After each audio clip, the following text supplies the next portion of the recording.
"Your children are going to steal your fortune at today's dinner," the maid whispered secretly to the millionaire. Hours later, what the millionaire was able to do to his children left everyone in shock. The sun was starting to appear on the horizon, tinting the sky with orange hues when Victoria left her small house in the working-class neighborhood, carefully adjusting the worn shawl over her shoulders to protect herself from the cutting morning wind. The cobblestone streets were still relatively empty. Only a few early workers walked hurriedly to their destinations, and she politely waved to the elderly neighbor who was already sweeping the sidewalk with a worn straw broom.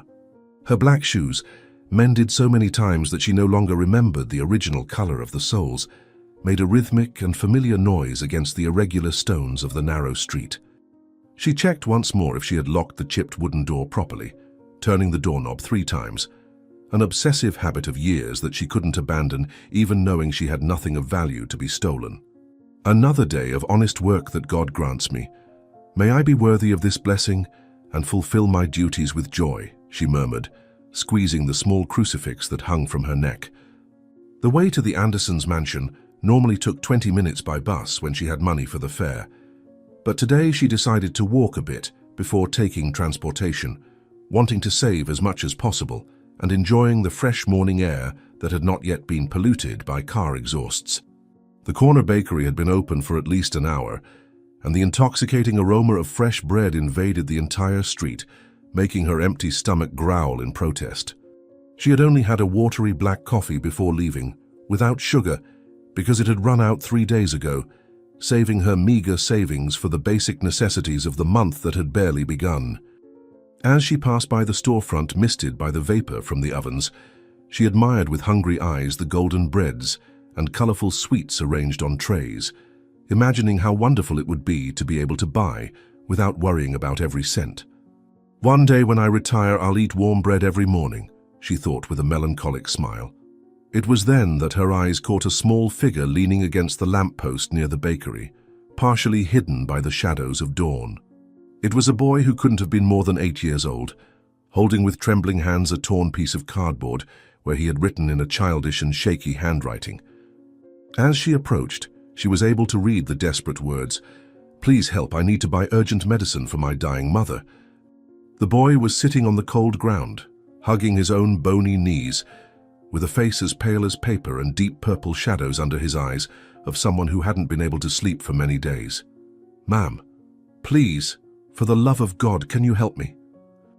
"My mother is dying, she can't take it anymore," the doctor said. "Without the medicine, she won't make it through today," the boy begged, with a hoarse voice broken from so much crying. When he saw Victoria approaching with cautious steps, he stood up staggering, his thin and weak little legs barely able to support the weight of his body. His clothes were simple and mended in several places, but they were clean and well ironed, showing that someone took care of him with affection and dignity despite the desperate situation. The boy had the saddest green eyes she had ever seen, full of an adult sadness too great for such a small child. Victoria knelt before him on the dirty ground, ignoring the moisture that immediately penetrated the fabric of her skirt, and held his cold and trembling little hands in hers, feeling the fragile little bones under the thin and transparent skin. "My child, tell me what is happening. What happened to your mother?" she asked in a maternal voice. The boy took from the torn pocket of his pants a crumpled and stained medical prescription. The yellowed paper from being folded and unfolded so many times, covered with stains that seemed to be dried tears. With trembling fingers, he pointed to the value circled in red pen by the doctor, with the word "extremely urgent" written in capital letters and underlined 3 times next to it. "My father died in a work accident last year. Now it's just me and my mother. She was a seamstress. But 3 weeks ago she started getting very sick," he sobbed, trying to contain the tears that wouldn't stop falling. Victoria noticed that the price of the medicine was a considerable amount. Coincidentally, exactly what she carried in her worn purse for transportation for the entire month. The boy continued his desperate story, the words coming out in bursts between convulsive sobs. "First she had a very high fever. She was delirious and shouting nonsensical things. Then she started to get worse until now she's almost passing away," he cried, clinging to Victoria's apron as if it were his last lifeline. The maid felt her heart shatter into 1,000 fragments before this child destroyed by the most absolute despair. She could see in his little eyes the primitive terror of a child about to be completely alone in the world. "Mom, I tried everything. I went to all the churches asking for help, but they said they had no funds for medicine. I tried to sell our old furniture, but nobody wanted to buy it. I asked for loans from everyone we know, but they're all as poor as we are," he shouted, falling to his knees on the ground. The boy's tears wet the asphalt as he continued his desperate account. "Mother has been delirious for 2 days, calling for my dead father, asking him to come get her. Her body is burning with fever, but she shivers so much from cold that her teeth chatter. Yesterday she looked at me and didn't recognize me, asked who the strange boy in the room was," he sobbed, pounding the ground with his closed fists. Victoria hugged the boy against her chest, feeling the skeletal little body violently trembling against hers. She could feel every rib through the thin shirt, could hear the weak wheeze of his difficult breathing. She opened her purse with determined hands and counted the money she had saved with such sacrifice. It was exactly 30 days of bus fare, each bill representing hours of hard work, of knees scraped from scrubbing floors, of hands cracked from washing dishes. "Please, Mom, I'll do anything. I'll work for you for the rest of my life. I'll clean your house every day, but don't let my mother die. She's all I have in the world," he begged desperately. She looked at the boy again, saw the absolute terror in his childish eyes at the imminent possibility of becoming an orphan and helpless. Without hesitating a second longer, Victoria placed all the money in the boy's trembling hands, who looked at the crumpled bills as if they were his last hope materialized in paper. His little hands were shaking so much he almost dropped the money, and he looked at her with a mixture of disbelief and infinite gratitude. "I'm going to help you. You don't need to work for me. I just want you and your mother to be okay. My name is Victoria. I work as a maid a few kilometers from here in the Anderson mansion. I don't have much money, but I'll help you. Buy the medicine and save your mother. God put you in my path for a reason. Run, my child." "Run like you've never run in your life," she ordered, lifting the boy by his thin shoulders. The boy hugged her with desperate strength, as if fearing she would change her mind if he let go. His hot tears soaked her old blouse while his entire little body shook with convulsive sobs of relief. "You saved our lives. My mother will live. God will repay this 1,000 times, I swear.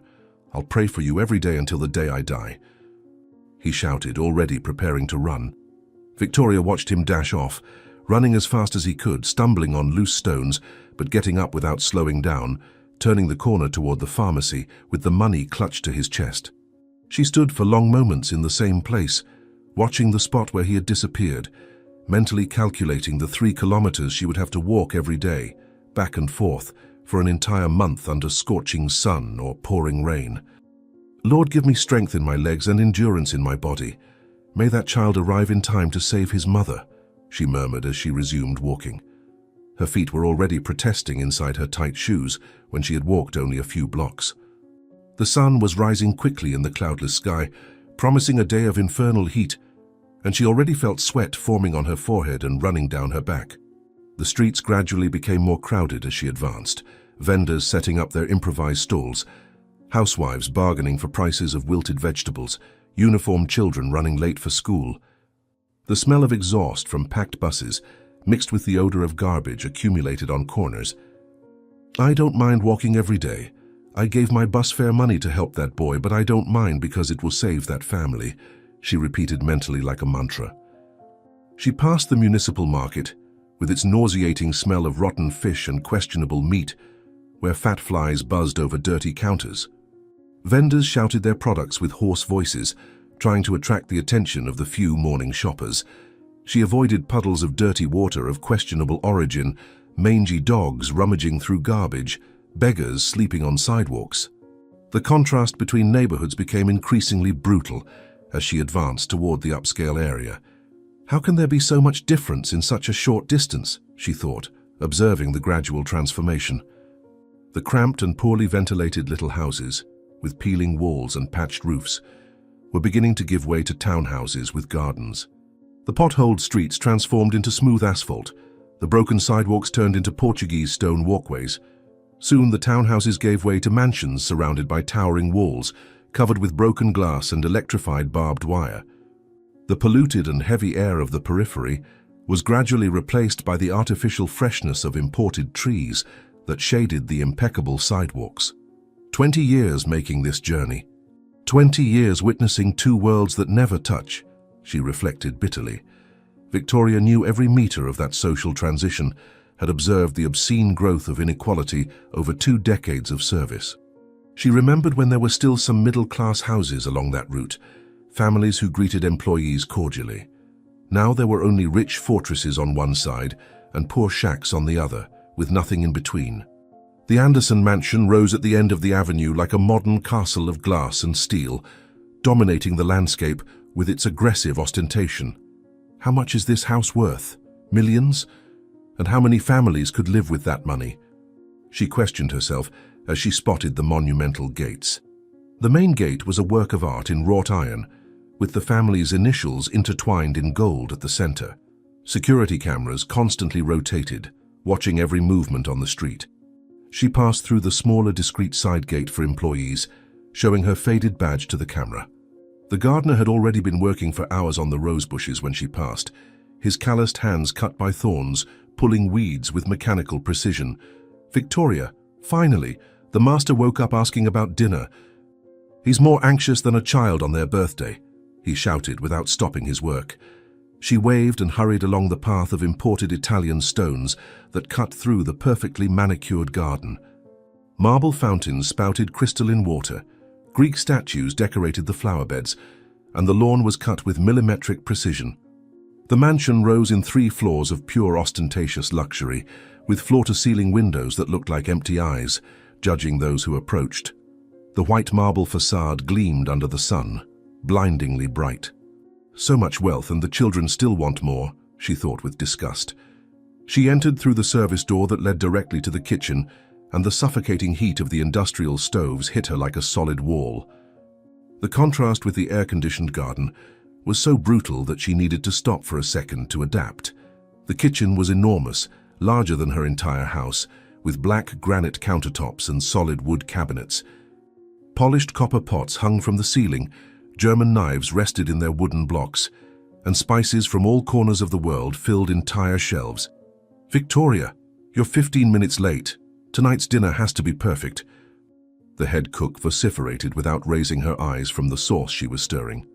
Victoria hung her empty bag on the usual hook and quickly put on the starched white apron, tying it with automatic movements from years of practice. The kitchen was already a controlled chaos of frantic activity, with 3 assistants cutting vegetables, 2 preparing desserts, and the sous chef shouting orders to everyone. Pots boiled violently, fried foods crackled in hot oil, and steam rose in dense clouds. "The wedding anniversary dinner is sacred to Dom Daniel. Everything has to be exactly as Mrs. Anderson liked it," the cook reminded her curtly.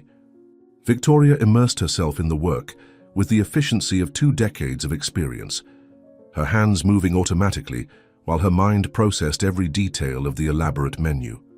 The wedding anniversary dinner was religiously maintained every year, even 5 years after Dom Daniel's wife's death.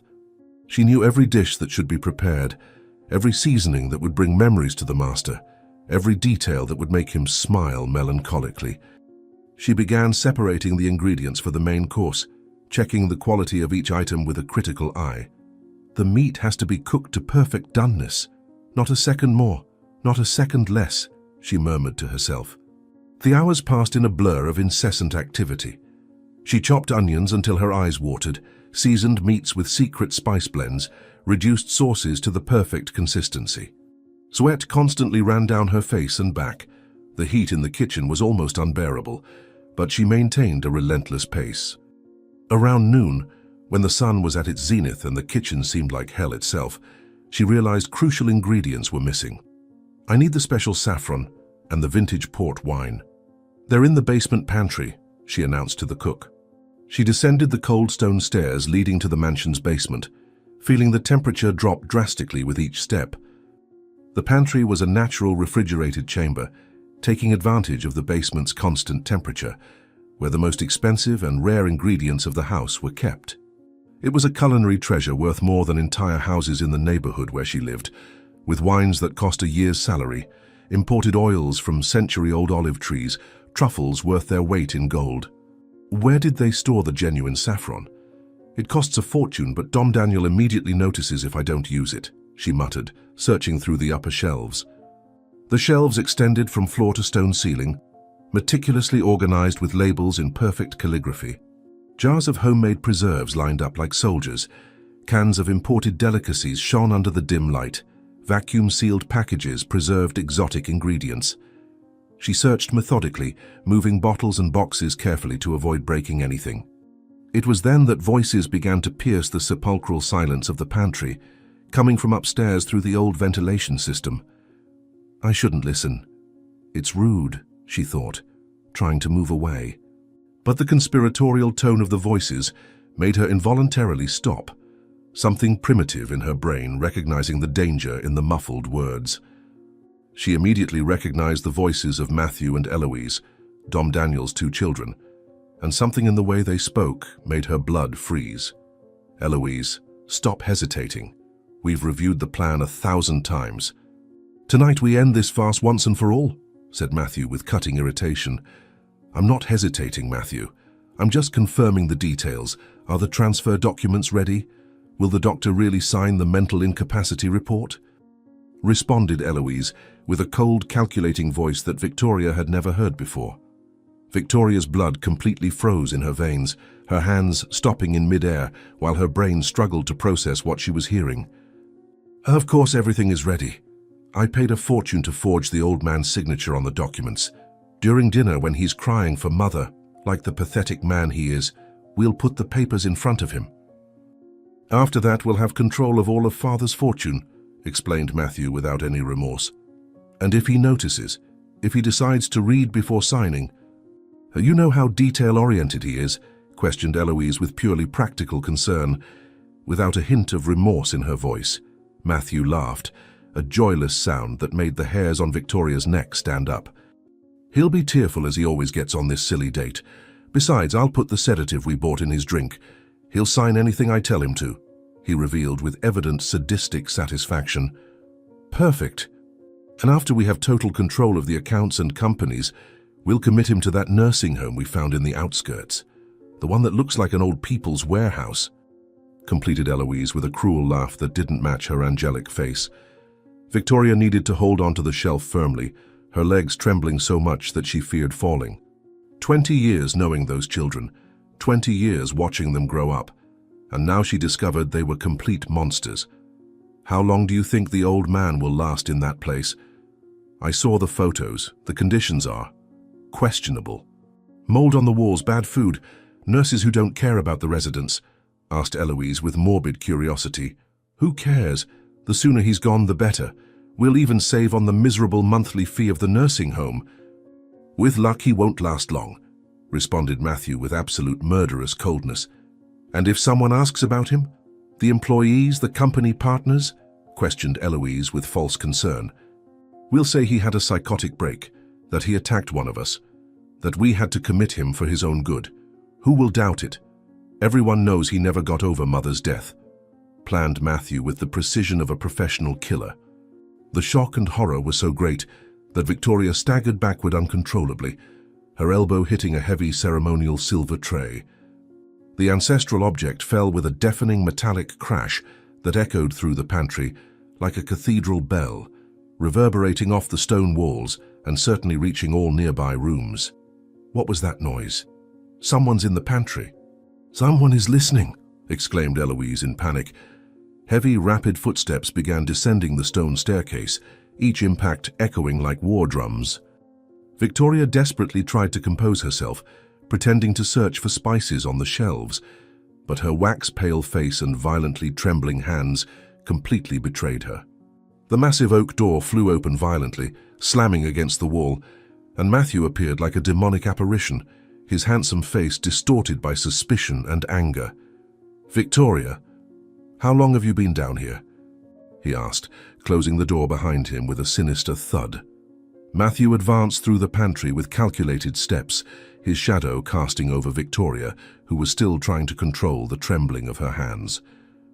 The silence between them was as thick as molasses, broken only by the distant hum of the refrigeration system and her heavy breathing.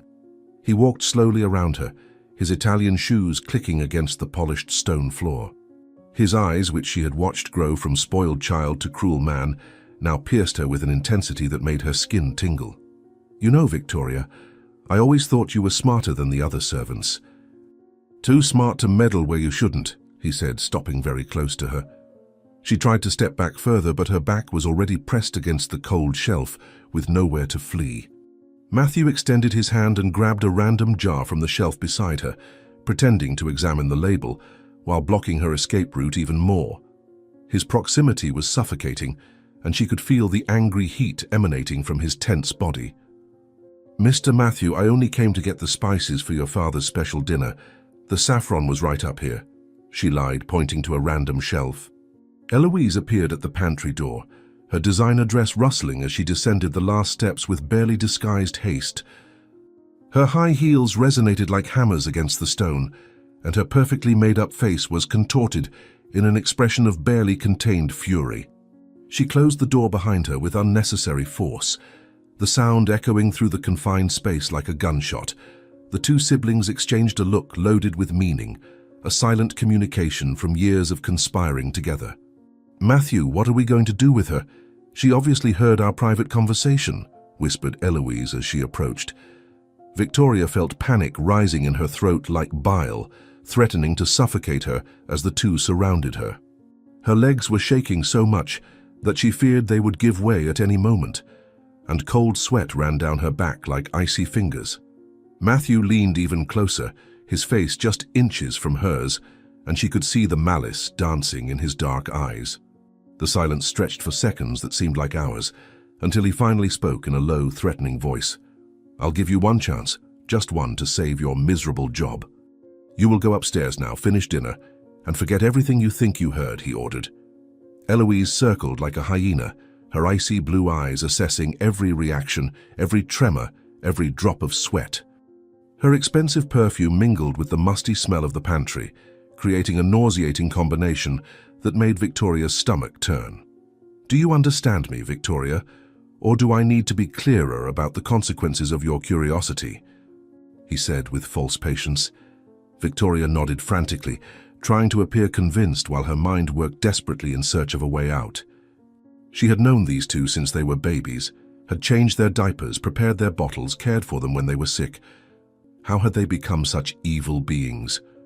Matthew finally cleared the path for her to leave. "Go now. And remember, I know people in every corner of this city. One word from me and you'll never work again, not even washing toilets," he spat the words. Eloise opened the pantry door with a theatrical gesture, making a mocking curtsy while indicating the exit. Victoria passed by them with her head down, feigning submission while her heart hammered against her ribs like a caged bird. She climbed the stairs with wobbly legs, each step an eternity of effort, feeling their gazes burning into her back. Upon reaching the kitchen, she needed to lean on the counter for a moment, her vision blurred by unshed tears. "Victoria, where are the spices? Time is running out and dinner needs to be perfect," shouted the cook from across the kitchen. She muttered some excuse and returned to work, her hands moving automatically while her mind spun in circles of panic. How could I let them do that to Dom Daniel? The man who had been more than a boss, who had helped when she needed an advance for her mother's medicine, who always treated her with dignity and respect. But how could she confront them without proof, without power, without anything but her word against theirs? The following hours passed in a haze of mechanical preparations, seasoning, cooking, tasting, while the war in her conscience tore her apart inside. "Lord, give me wisdom. Show me the right path," she prayed silently while stirring the sauce. The kitchen clock marked 3 in the afternoon, when Victoria could no longer bear the weight of guilt. She watched as Matthew and Eloise went out to the garden, probably to finalize the details of their plan. This was her chance, perhaps the only one she would have. She removed her apron with trembling hands and told the cook that she needed to take something to Dom Daniel's office.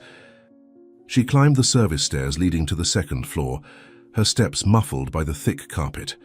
"God forgive me if I'm making the wrong choice, but I cannot let them hurt this good man," she thought with determination. The hallway leading to the office was deserted, the solid oak doors closed as always during the afternoon. She could hear the muffled sound of classical music coming from inside, the melancholic symphony that Dom Daniel always listened to on this date. She knocked lightly on the door, 3 soft taps as he had taught her 20 years ago. His tired voice responded, asking her to enter, and she turned the golden doorknob carefully. "Dom Daniel, forgive the intrusion, but I need to speak with you urgently about the dinner," she said as she entered. Dom Daniel was sitting in his green leather armchair, looking through the panoramic window that overlooked the garden where his wife used to cultivate roses. His white hair shone in the golden afternoon light, and there was a deep melancholy in his brown eyes. He turned slowly, a gentle smile forming on his time-worn face upon seeing her. The office smelled of cigar and old leather, with floor-to-ceiling bookshelves filled with books he actually read. "Victoria, my dear, come in. You know you don't need such formality with me after all these years," he said, indicating the chair in front of him. Victoria approached with hesitant steps, her heart beating so hard that she feared he might hear it. The words she needed to say seemed stuck in her throat, suffocating her with their terrible weight. How could she tell a father that his own children planned to betray him in such a merciless way? Dom Daniel noticed her agitation and leaned forward, genuine concern replacing the melancholy on his face. "What's wrong, my child? You're as pale as paper. Sit down, I'll get you a glass of water," he offered, already standing up. She stopped him with a desperate gesture, knowing she wouldn't have the courage if she didn't speak now. She took a deep breath, closed her eyes for a moment, gathering all her courage, and then the words came out in an urgent whisper. She approached him, holding his wrinkled hands between hers, feeling the subtle tremor of age. "Dom Daniel, forgive me, but I need to tell you something terrible. Your children are going to steal your fortune at tonight's dinner," she revealed with tears streaming down. Dom Daniel's face lost all color in a matter of seconds, his hands squeezing hers with surprising strength. He stared at her as if expecting her to say it was a bad joke, but the anguish on her face made it clear it was true. Victoria continued quickly, knowing time was short, telling about the conversation she had overheard, about the falsified documents, about the sedative plan, about the nursing home. "It can't be true. Matthew and Eloise, they are my children, my blood. How could they even think of such a thing?" he murmured with a broken voice. Before Victoria could respond, the office door violently swung open, hitting the wall with enough force to make the paintings shake. Matthew entered first, his face a mask of perfectly rehearsed indignation, followed by Eloise, who already had tears running down her made-up face. The two had clearly been listening from outside, waiting for the right moment for their dramatic entrance. "Father, good thing you're here! We need to tell you something urgent about Victoria!" exclaimed Matthew with false urgency. Eloise ran to her father, throwing herself at his feet in a performance worthy of theatre, dramatically sobbing while clutching his hands. Matthew remained upright, accusingly pointing at Victoria, who had instinctively backed away.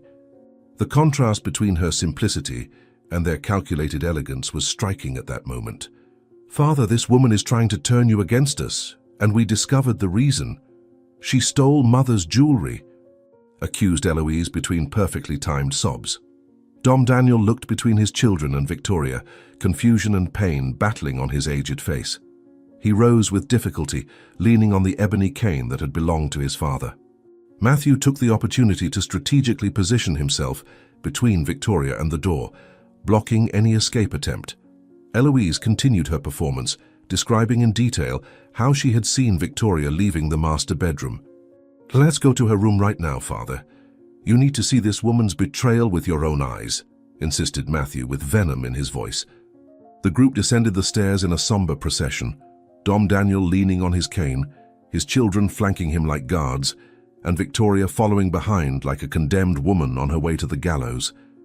Other servants watched them pass with curiosity and fear, whispering among themselves about what might be happening. Victoria's room was on the ground floor, a small and simple space at the back of the house, furnished only with the essentials. "Please, Dom Daniel, believe me. I would never touch anything that wasn't mine," she desperately pleaded. Matthew opened the door to the room. The humble room was impeccably clean and organized, with the bed made with military precision, a small altar with religious images, and some faded photographs on the bedside table. Eloise went straight to the bed, lifting the thin mattress with a theatrical gesture. There, as if placed to be easily found, were the most precious jewels of the late Mrs. Anderson. "Look, Father, the pearl necklace you gave her at your wedding." "To the emerald ring, grandmother's diamond brooch," exclaimed Eloise, picking up each piece. Dom Daniel approached with faltering steps, his hands violently trembling as he took the pearl necklace. It was the piece he had saved for years to buy, the symbol of his eternal love for his wife. His fingers caressed the pearls as if they could bring his beloved back, and then he turned to Victoria with eyes full of pain and disappointment. The weight of that look was more devastating than any verbal accusation. "Victoria, how could you? After all these years, you tried to turn me against my own children to cover up your theft," he asked with a trembling voice. Victoria fell to her knees on the hard floor, tears flowing freely now as she begged for her innocence. Her hands extended in supplication, but Matthew prevented her from approaching his father. Eloise continued her performance, showing each jewel as evidence of betrayal, inventing stories about items that had disappeared over the months. The truth was being buried under layers of lies so well constructed that even she began to doubt reality. "No, I never stole anything. Dom Daniel, please, believe me. They planted these jewels here," she cried desperately. Dom Daniel's face grew increasingly red as he processed the situation.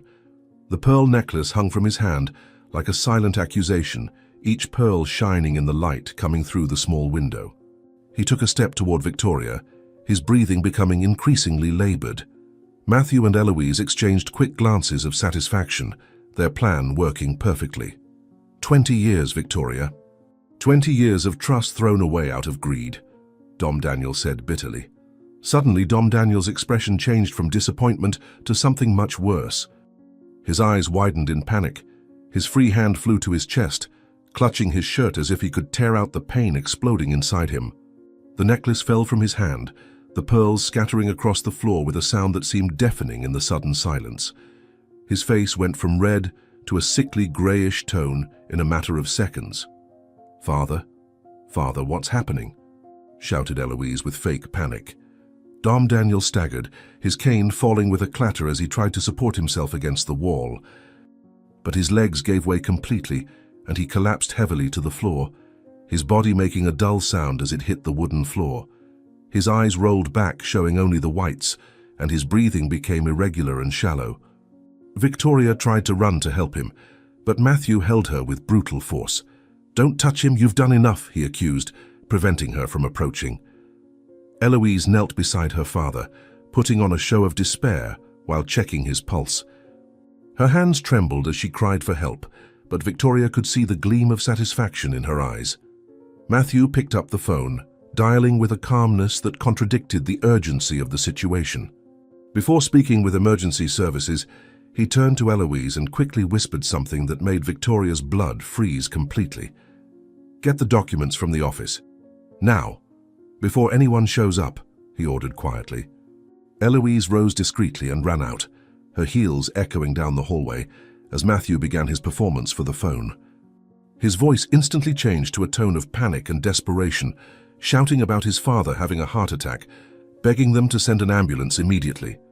Victoria remained paralyzed, watching Dom Daniel on the floor, his chest barely moving, foam beginning to form at the corner of his mouth. "Call an ambulance. And the police too. This woman did this to my father." Matthew shouted into the phone and for everyone to hear. Minutes later, the paramedics burst into the maid's room like a hurricane of white uniforms, carrying stretchers and medical equipment that clinked with each hurried movement. Victoria was pushed to the corner by Matthew, while the professionals knelt beside Dom Daniel, checking his vital signs with mechanical efficiency. The small room became even more claustrophobic with so many people, the air heavy with the smell of fear and medications. Eloise returned breathless, a leather folder under her arm that she tried to hide from the other employees who now clustered at the door, curious and frightened. "Everyone step back. Let the doctors work. You're hindering the rescue," Matthew shouted at the small crowd. The paramedics worked with trained precision, connecting Dom Daniel to portable devices that beeped in irregular rhythms. One of them pumped air into the millionaire's lungs with an oxygen balloon, while another applied compresses to his chest, trying to stabilize his erratic heartbeat. Victoria could see his face through the doctor's arms, now with a sickly grayish tone that didn't match the vigorous man she knew. Eloise approached the paramedics with theatrical steps, perfectly playing the role of the desperate daughter, hands intertwined in dramatic supplication. "Please, save my father. He's all we have. That woman did this to him when we discovered her crimes," sobbed Eloise, pointing accusingly. The head of the medical team checked the vital signs once more before signaling to lift the stretcher. The movements were coordinated and quick. Every second counted in that race against time. Matthew took advantage of the commotion to strategically position himself at the door, his broad shoulders blocking any attempt by Victoria to follow the medical entourage. The other employees watched her with a complex mixture of shock, suspicion, and disbelief, whispering among themselves about the jewels found, about how she always seemed so honest and hard-working. The head cook, who had worked with her for years, shook her head in disapproval without being able to look her in the eyes. "Call the police immediately. This woman caused this to my father when she was caught stealing from our family," Matthew ordered loudly. The stretcher was carried with difficulty through the narrow corridor, the paramedics carefully maneuvering to avoid hitting the walls. Dom Daniel remained unconscious, his face increasingly pale, his lips beginning to take on a worrying purplish tone. Eloise followed alongside, holding her father's inert hand and murmuring words of encouragement that sounded false to Victoria's ears. The gardener, who was in the hallway, respectfully stepped aside to make way, but not without casting a look of disapproval at the accused maid. "Lord, please don't let him die believing this lie about me," Victoria prayed silently. The ambulance was parked at the main entrance with the rear doors open, the red lights spinning and tinting the white facade of the mansion with sinister tones. The paramedics carefully loaded Dom Daniel, immediately connecting him to the more sophisticated equipment in the vehicle. Eloise made a move to enter, but the doctor stopped her, explaining they needed space to work during the journey. She nodded understandingly, turning to embrace her brother in a public display of family unity in the face of tragedy. Neighbors from nearby mansions had come out to observe, attracted by the sound of sirens and the commotion. "My God, what happened to Dom Daniel? He was always so healthy," commented an elderly lady from the house next door. The ambulance departed with sirens tearing through the falling afternoon air, leaving a deafening emptiness in its wake. The silence that followed was broken only by the dramatic sound of Eloise pretending to faint, her body gracefully collapsing into the arms of a maid who rushed to support her. Matthew kept Victoria under constant surveillance, his eyes never leaving her face while he attended to his sister, with feigned concern. The minutes dragged on like hours in that atmosphere charged with tension and unspoken accusations. "Mr. Matthew, please, you've known me since I was a child.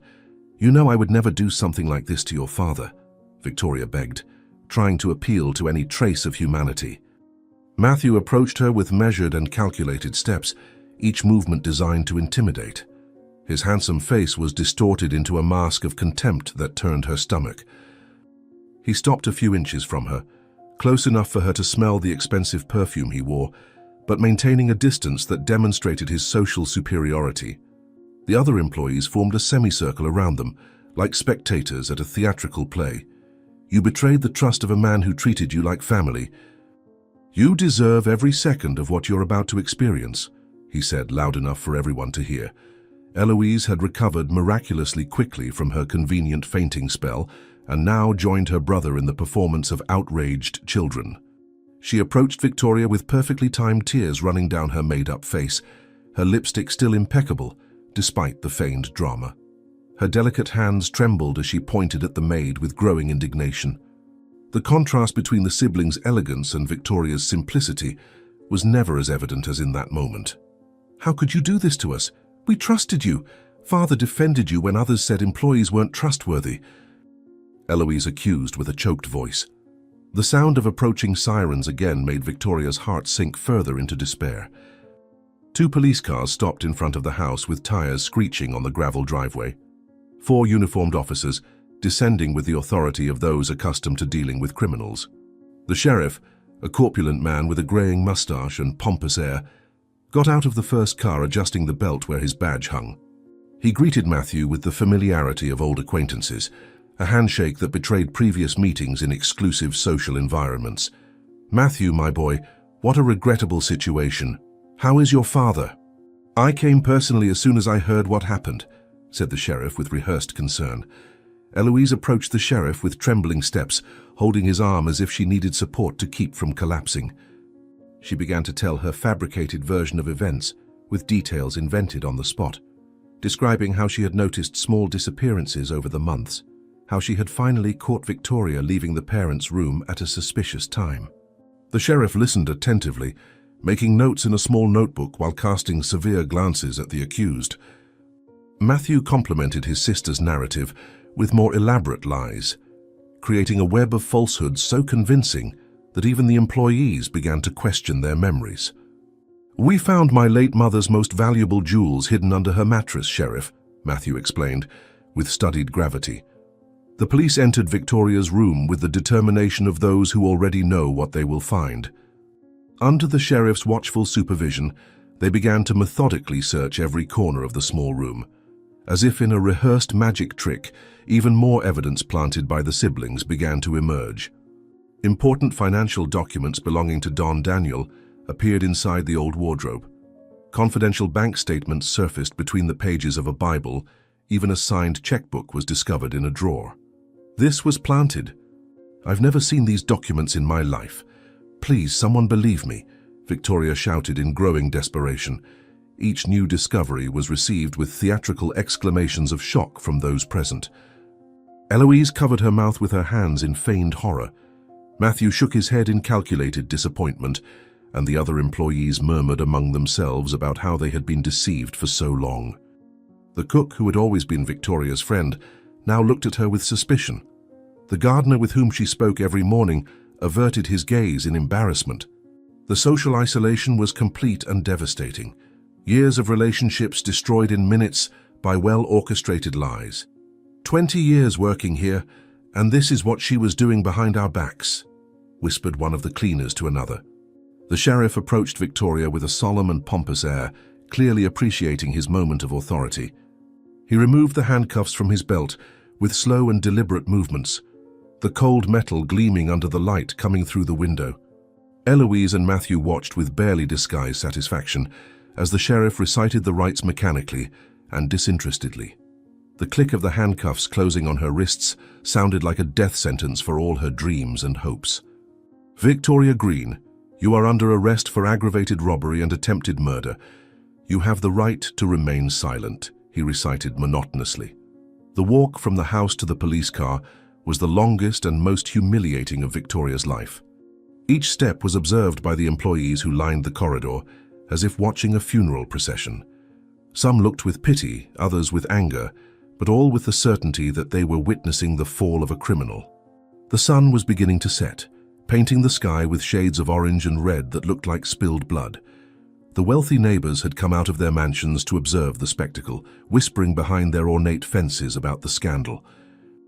"I'm innocent. When Dom Daniel wakes up, he will confirm my innocence. Please believe me," she begged as she was led away. Matthew approached the police car before she was placed inside, leaning in to whisper something only she could hear. His words were low but laden with venom, promising that he wouldn't forget what she did. Eloise also approached, pretending to dry tears while waving to the police officers with exaggerated gratitude.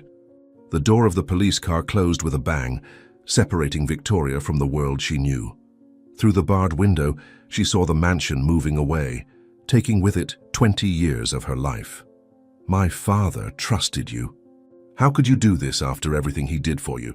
Matthew shouted for everyone to hear. The journey to the police station was a torment of thoughts and tears. The familiar streets passed by the window as if in slow motion, each corner a memory of better times.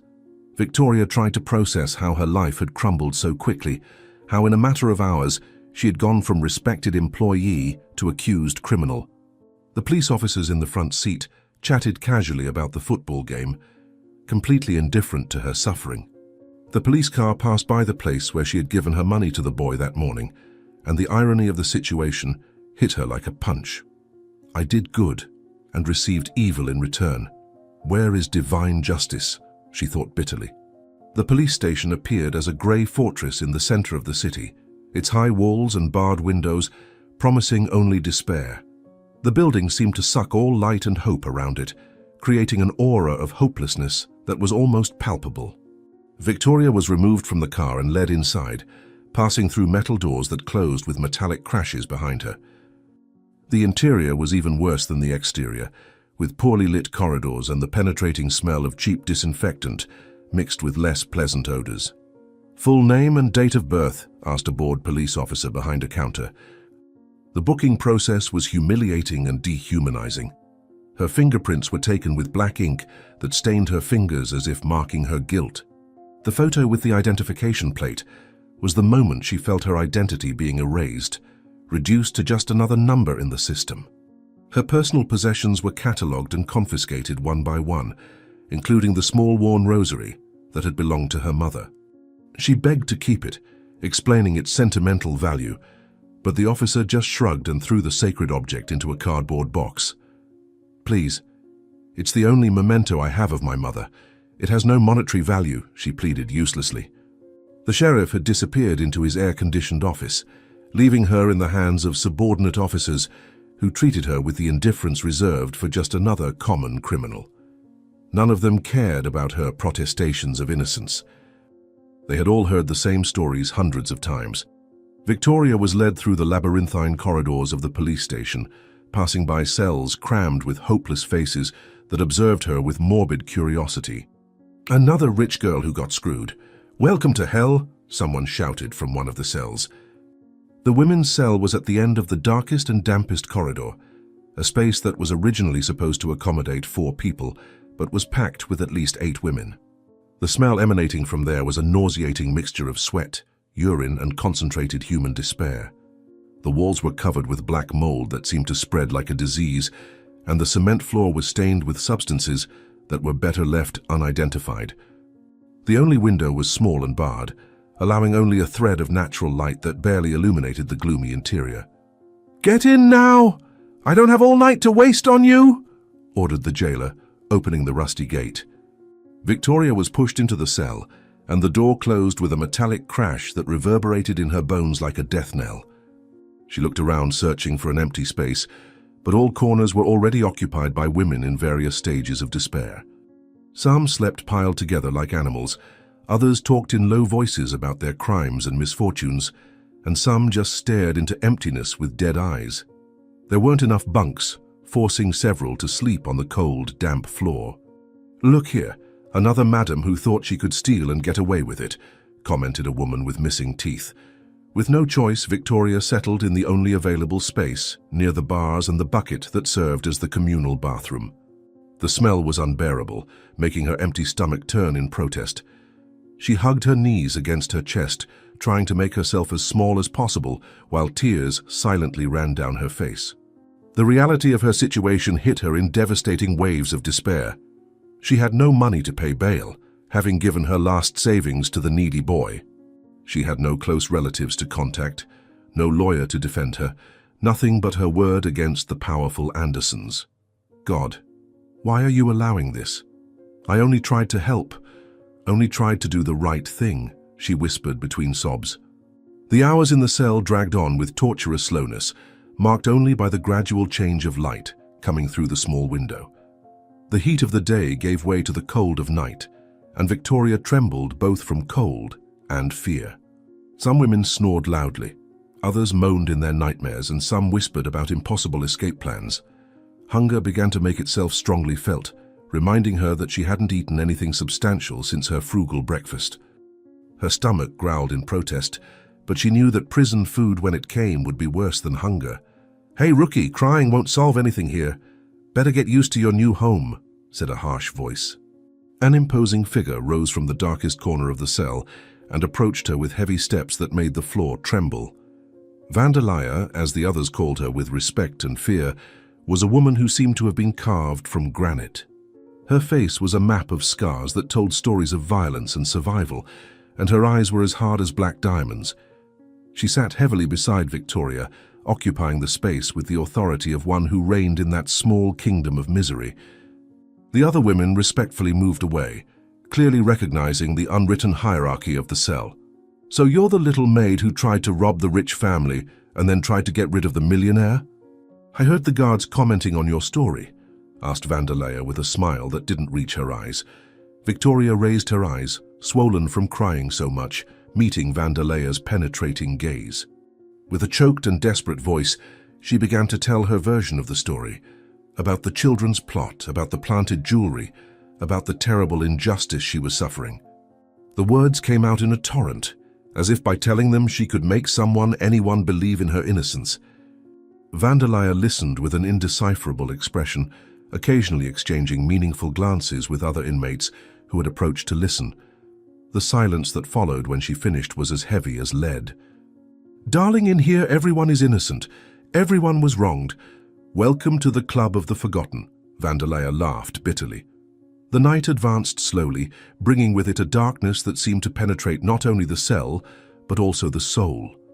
The single weak lamp in the corridor created dancing shadows on the damp walls, transforming the bars into shadow bars that seemed to multiply infinitely.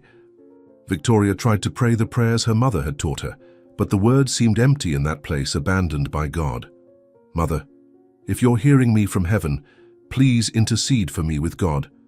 "I did nothing wrong," she murmured, looking at the stained ceiling. Around midnight, when the police station was quieter and only the night guards made their lazy rounds, something changed in the atmosphere of the cell. Victoria had finally begun to doze off, too physically and emotionally exhausted to stay awake, when she felt movement around her. She opened her eyes to find Vandelaya and two other women forming a barrier around her, their bodies completely blocking the view of the guards and the only camera that worked precariously in the corridor. Victoria's heart began to beat erratically, the primitive instinct of danger making all her muscles tense. "Don't make a scene, we're just going to have a little chat. The Anderson family has many friends, even in here," whispered one of the women. Vandelaya crouched in front of Victoria, her face marked by shadows looking even more threatening in the dim light. The sour smell of days without bathing emanated from her in waves, mixed with something more sinister that Victoria couldn't identify. One of the other women took something from inside her clothes, and when the weak light reflected on the object, Victoria saw it was a yellowed sheet of paper and an old pen. Her blood froze in her veins upon understanding what was about to happen. The other inmates in the cell remained conveniently sleeping or looking elsewhere. The Anderson family pays very well to solve inconvenient problems. "You will write a complete confession now, or you won't see the sunrise," threatened the voice as the paper was forced into her trembling hands. The sun was timidly beginning to rise, its first rays entering through the small barred window and illuminating the interior of that overcrowded cell where she had spent the worst night of her life. "God, forgive me for my weakness. I had no choice. They forced me to write those lies," she mumbled, hugging her knees against her chest. Movement in the cell began slowly as the other women awoke. Some stretched on the rusty bunks. Vandelaya had disappeared some time before dawn, probably to deliver the forged paper to her contacts. Victoria remained in her corner, observing the morning prison routine with eyes empty of hope. One of the women approached and offered a piece of hard bread she had saved from the previous dinner, an unexpected gesture of solidarity in that place.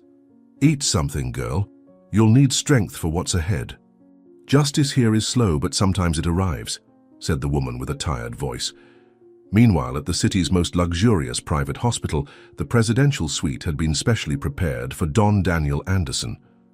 The room resembled a five-star hotel apartment, more than a hospital room, with mahogany furniture, silk curtains, and even a small adjacent living room.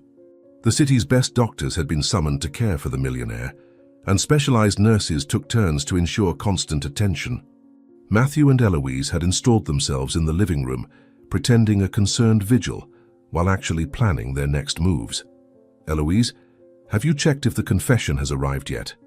"We need it before the old man wakes up," Matthew whispered, nervously looking at the bedroom door.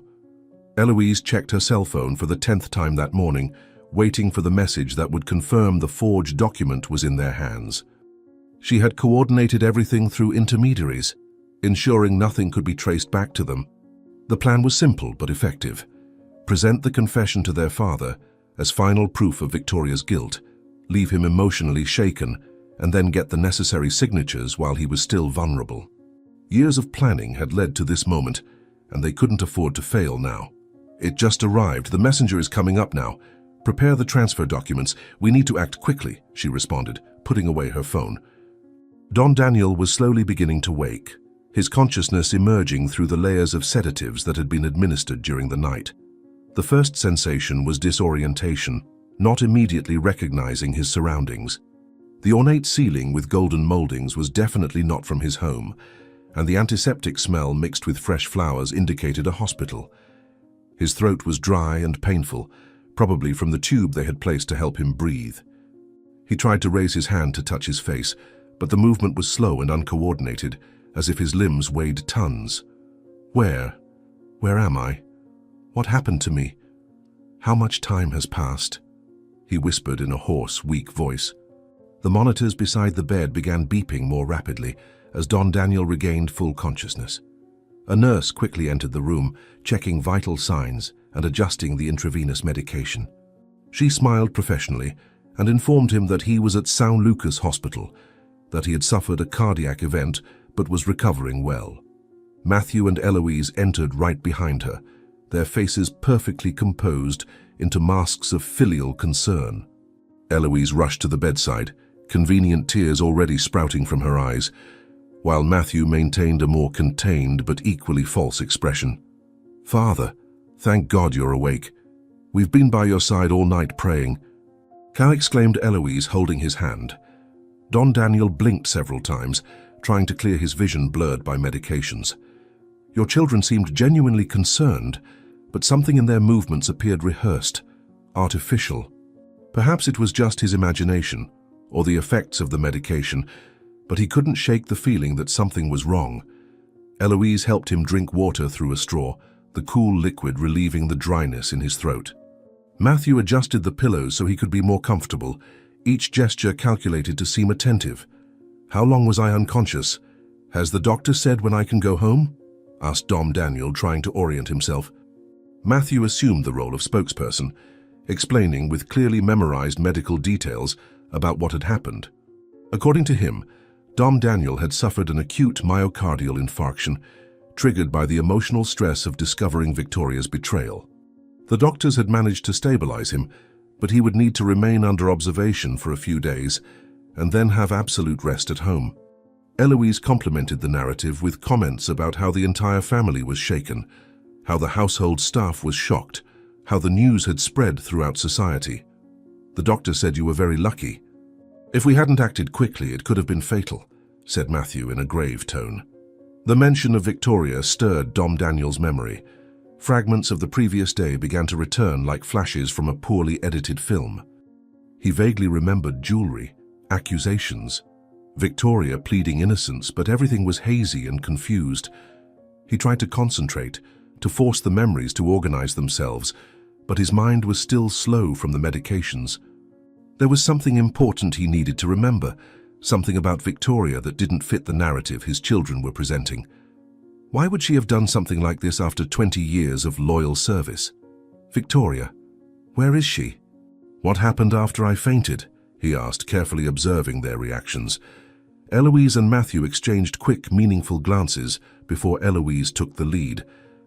With a voice carefully modulated to sound sad but resigned, she told how Victoria had been arrested, how the police had found even more evidence in her room. Important financial documents, bank statements, even a checkbook had been discovered. The story was told with so many details that it seemed true, each element carefully chosen to be plausible. Matthew then took a paper from the folder he was carrying, extending it to his father with a solemn expression. "Father, she confessed everything. Wrote in her own hand admitting the crimes. It's all here," said Eloise with false sadness. Dom Daniel took the paper with hands that trembled slightly, not from weakness, but from growing suspicion. The handwriting was similar to Victoria's, but there was something strange about it. The words were shaky, forced as if whoever wrote them was under extreme pressure. The content of the confession was even more suspicious, using legal terms that Victoria would never know, admitting crimes in such detail that it seemed like a script prepared by lawyers. His experience in business had taught him to recognize forged documents, and this had all the signs of being one. "This handwriting, it seems different. Victoria always had such beautiful and regular penmanship," he observed cautiously. Matthew quickly explained that she was probably nervous when writing, that the weight of guilt had finally caught up with her. Eloise added that the police had confirmed its authenticity, that there were witnesses at the station who saw her writing it. Lies upon lies, constructing a narrative that would be difficult to dismantle without evidence. But Dom Daniel knew his children better than they imagined, had observed their personalities developing over the years, had noticed the growing greed, the lack of empathy, the poorly disguised contempt for the less fortunate. "It must have been very difficult for you to discover this.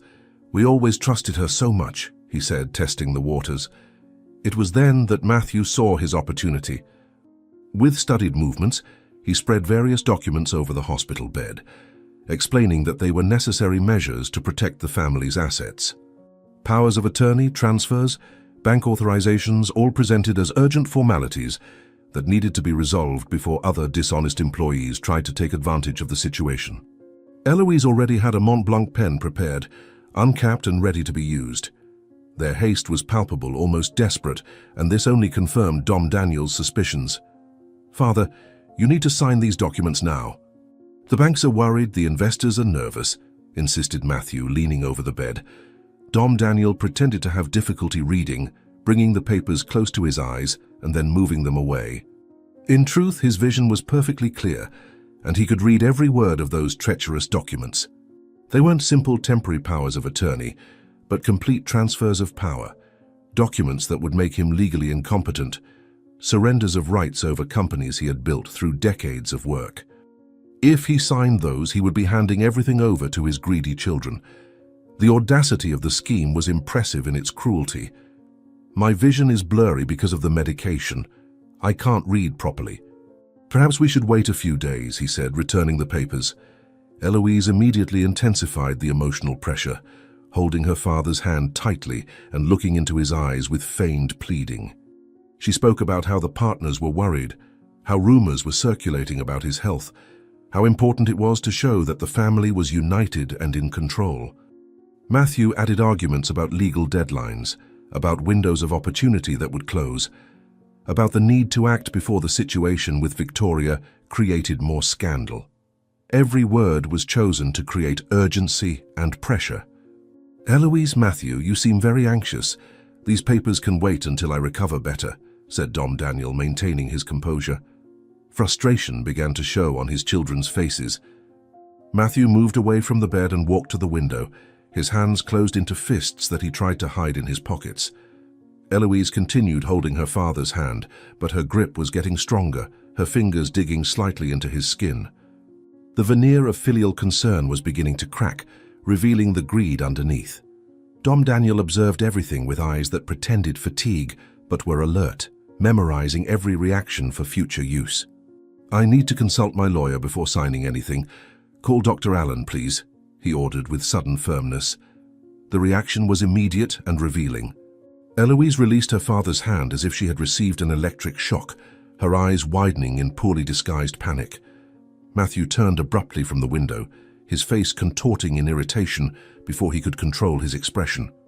They tried to argue that it wasn't necessary, that Alan was traveling, that it was just a family formality that didn't require lawyers. But Dom Daniel was inflexible, using his natural authority to insist. The battle of wills lasted several tense minutes. "I want to see Dr. Allen alone without you present.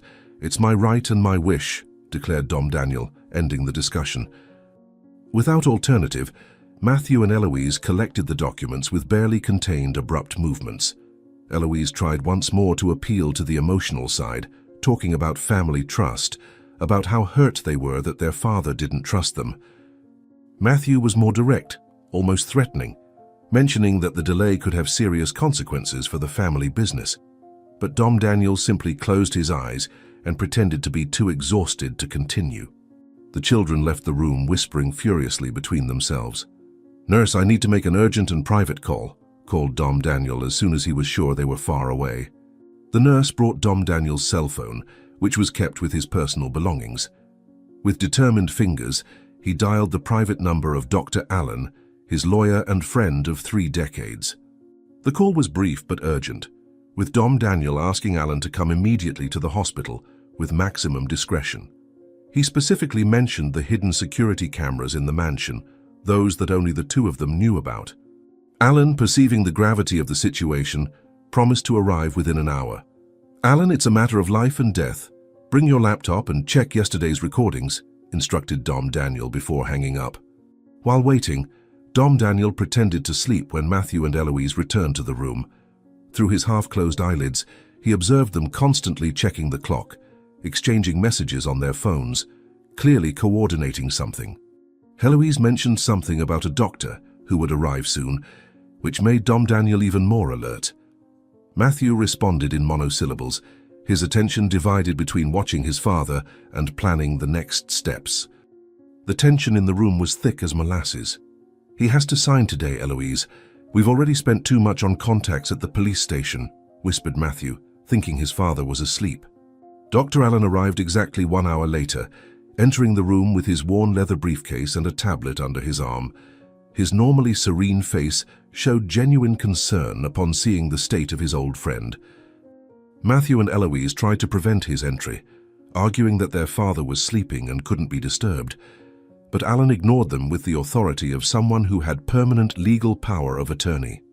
Dom Daniel conveniently woke up and ordered his children to leave. They resisted but had no legal choice. "Leave immediately. Legal matters are confidential between client and attorney," Alan said authoritatively. Alone with Alan, Dom Daniel could finally speak freely. He shared his suspicions about his children, about the documents they wanted him to sign, about Victoria's suspicious confession. Alan listened attentively, taking notes and occasionally nodding in understanding. When Dom Daniel finished, the lawyer opened his tablet and began to show what he had discovered. The hidden camera images were crystal clear and devastating. "Daniel, what I'm going to show you will hurt, but you need to see the truth," Alan warned before pressing play. The first recording showed Matthew and Eloise entering Victoria's room the previous morning, hours before she arrived. With careful movements, they planted the jewelry under the mattress, even taking photos to make sure they were in the right place. The second recording showed them in the office, forging documents and practicing the story they would tell. The third, even more painful, showed them discussing how they would commit their father once they had control of the money. Each video was a stab in Dom Daniel's heart. "My own children, Alan. How did they come to this? Where did I go wrong?" he asked with tears in his eyes. Alan placed his hand on his friend's shoulder, offering silent support. He explained that he had already taken preliminary legal measures, freezing certain accounts and invalidating any document that might have been signed under duress. More importantly, he had initiated the process to free Victoria immediately, sending the recordings to a trusted judge. Her innocence was unquestionable with this evidence. Dom Daniel nodded, his sadness giving way to iron determination. "Release Victoria immediately, Alan. Use all necessary resources, and prepare the documentation for what I will do with my children," he ordered, recovering his strength. Alan was detailing the legal plan when they heard voices approaching from outside the room. The sound of hurried footsteps in the marble corridor of the private hospital indicated that several people were approaching. Dom Daniel and his lawyer exchanged concerned looks, both understanding that the children had prepared something. Alan quickly stored the tablet in his briefcase, assuming a neutral professional posture, while positioning himself protectively beside the bed. The doorknob turned and the door opened abruptly, revealing Matthew with his calculated smile that didn't reach his cold eyes. "Father, good to see you're awake. We've brought someone important to see you." "It's for your own good," he announced, entering with confident steps. Eloise entered right behind her brother, her designer dress impeccable even after the supposed hospital vigil. She carried a folder of documents that she hugged to her chest, as if it were a treasure. Behind the two siblings, a man in a white coat entered the room hesitantly. His appearance contrasted drastically with the luxurious environment of the private hospital. His coat was wrinkled, his shoes worn, and there were coffee stains on his sleeve. His small, restless eyes nervously scanned the room, avoiding direct eye contact with anyone, especially Dom Daniel. The man was visibly sweating, small droplets forming on his forehead despite the air conditioning. "Dr. Allen, what a surprise to find you here. I didn't know legal matters were handled in hospital beds," Eloise commented with false sweetness. Matthew made the introductions with an exaggerated cordiality that sounded even more fake than his smile. He placed his hand on the shoulder of the man in the coat, who visibly flinched at the touch, and gently pushed him forward. The supposed doctor stumbled slightly, regaining his balance with difficulty while adjusting the cheap-framed glasses that constantly slipped down his oily nose. Matthew explained that they had brought a psychiatrist specializing in trauma, that it was standard hospital procedure to evaluate the mental state of patients who had suffered serious cardiac events. "Father, this is Dr. Perez. He specializes in evaluating mental state after trauma. It's just protocol, nothing to worry about," Matthew said with barely disguised venom in his voice. Dr. Perez, if that was his real name, wiped his sweaty hands on his coat before approaching the bed. His movements were awkward, as if he wasn't accustomed to the hospital environment. He carried a worn folder full of disorganized papers that threatened to fall at any moment. He pulled a chair with difficulty, the heavy furniture making an unpleasant noise as it was dragged across the marble floor. He sat too close to the bed, invading Dom Daniel's personal space in a way no real professional would. The smell of cheap cigarettes and stale coffee emanated from him in waves. "Good afternoon, Mr. Anderson. Let's have a quick chat about how you're feeling," he said in a shaky voice, trying to sound professional. Eloise positioned herself strategically between Alan and the bed, her body blocking any attempt by the lawyer to get closer. She smiled sweetly, but her eyes were hard as diamonds as she explained that it was important to let the doctor do his work without interference. Matthew stood on the other side of the bed, his hands resting on the metal rail as if restraining his father. The siege was formed, with Dom Daniel cornered in the center. Dr. Perez clumsily opened his folder, dropping several papers that scattered across the floor. Sorry, he muttered, bending down to collect the documents. When he finally composed himself, the supposed psychiatrist began reading questions from a yellowed paper, clearly following a prepared script. His questions were obviously directed, formulated to induce responses that could be interpreted as mental confusion or paranoia. He asked about recent memories, but always directing toward the situation with Victoria. He questioned perception of reality, but focusing on possible delusions about his children. Each question was a carefully prepared trap. "Mr. Anderson, have you been having confused thoughts lately? Perhaps imagining that people close to you want to harm you?" he asked, pretending to note the answers. Alan tried to intervene, arguing that the evaluation was irregular, that there should be a court order or at least the explicit consent of the patient. But Eloise immediately countered, saying that as children they had the right to care for their father's mental health, especially after a traumatic event. She cited laws and hospital procedures with a fluency that made it clear she had been well instructed. Matthew supported his sister, mentioning that other hospital doctors had recommended the psychiatric evaluation. "Dr. Allen, you are not a physician. Let the health professionals do their job," Eloise said with feigned firmness. The interrogation disguised as a medical evaluation continued, with Dr. Perez asking increasingly invasive and biased questions. He specifically mentioned Victoria, asking if Dom Daniel was sure about what he had seen, if he couldn't have imagined things, if stress couldn't have caused mental confusion. With each question, Matthew and Eloise observed attentively, ready to intervene if their father said something that contradicted their plans. The supposed doctor sweated more and more, clearly uncomfortable with the farce but too trapped to back down. "Dom Daniel, let's talk about your hallucinations involving the maid. Your children told me that you've been having confused ideas about them wanting to harm you," said the bored doctor, reading from his prepared notes with trembling hands. Dom Daniel remained impassive before the supposed psychiatrist, his experienced eyes analyzing every nervous movement of the man. With calculated calm, he began answering questions vaguely, neither confirming nor denying the insinuations, playing the game while Alan discreetly recorded everything on his cell phone. Dr. Perez became increasingly agitated, realizing he wasn't getting the incriminating answers that Matthew and Eloise expected. Drops of sweat ran down his forehead as he frantically flipped through his notes, looking for more direct questions. "Mr. Anderson, you need to be more specific. Are you absolutely certain that you saw your maid stealing, or could it have been confusion?" he insisted, wiping sweat with a grimy handkerchief. Eloise moved closer to the bed, her patience clearly running out with the incompetence of the bought doctor. She shot a furious look at Matthew, who immediately understood they needed to intensify the pressure.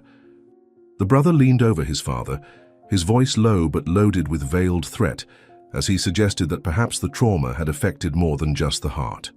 Eloise complimented this by mentioning cases of people who developed dementia after serious cardiac events.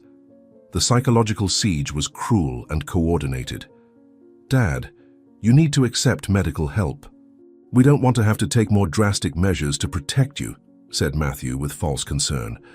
Alan finally managed to get around Eloise and position himself beside Dom Daniel, his presence offering moral and legal support to his friend. He informed in a loud and clear voice that any psychiatric evaluation without the patient's explicit consent was illegal and that he would alert the authorities if the farce continued. Dr. Perez turned even paler if that was possible and began to gather his papers in a disorganized manner. Matthew tried to prevent him from leaving, but the man was clearly terrified at the mention of authorities. I need to consult with my superiors. I'll come back another day with the appropriate documentation," he stuttered, practically running to the door. The next 3 days were filled with intense behind-the-scenes activity, with Alan working tirelessly to organize all the necessary elements to expose the truth. He spent hours reviewing hidden camera footage, selecting the most incriminating excerpts, preparing legal documents and coordinating with federal authorities.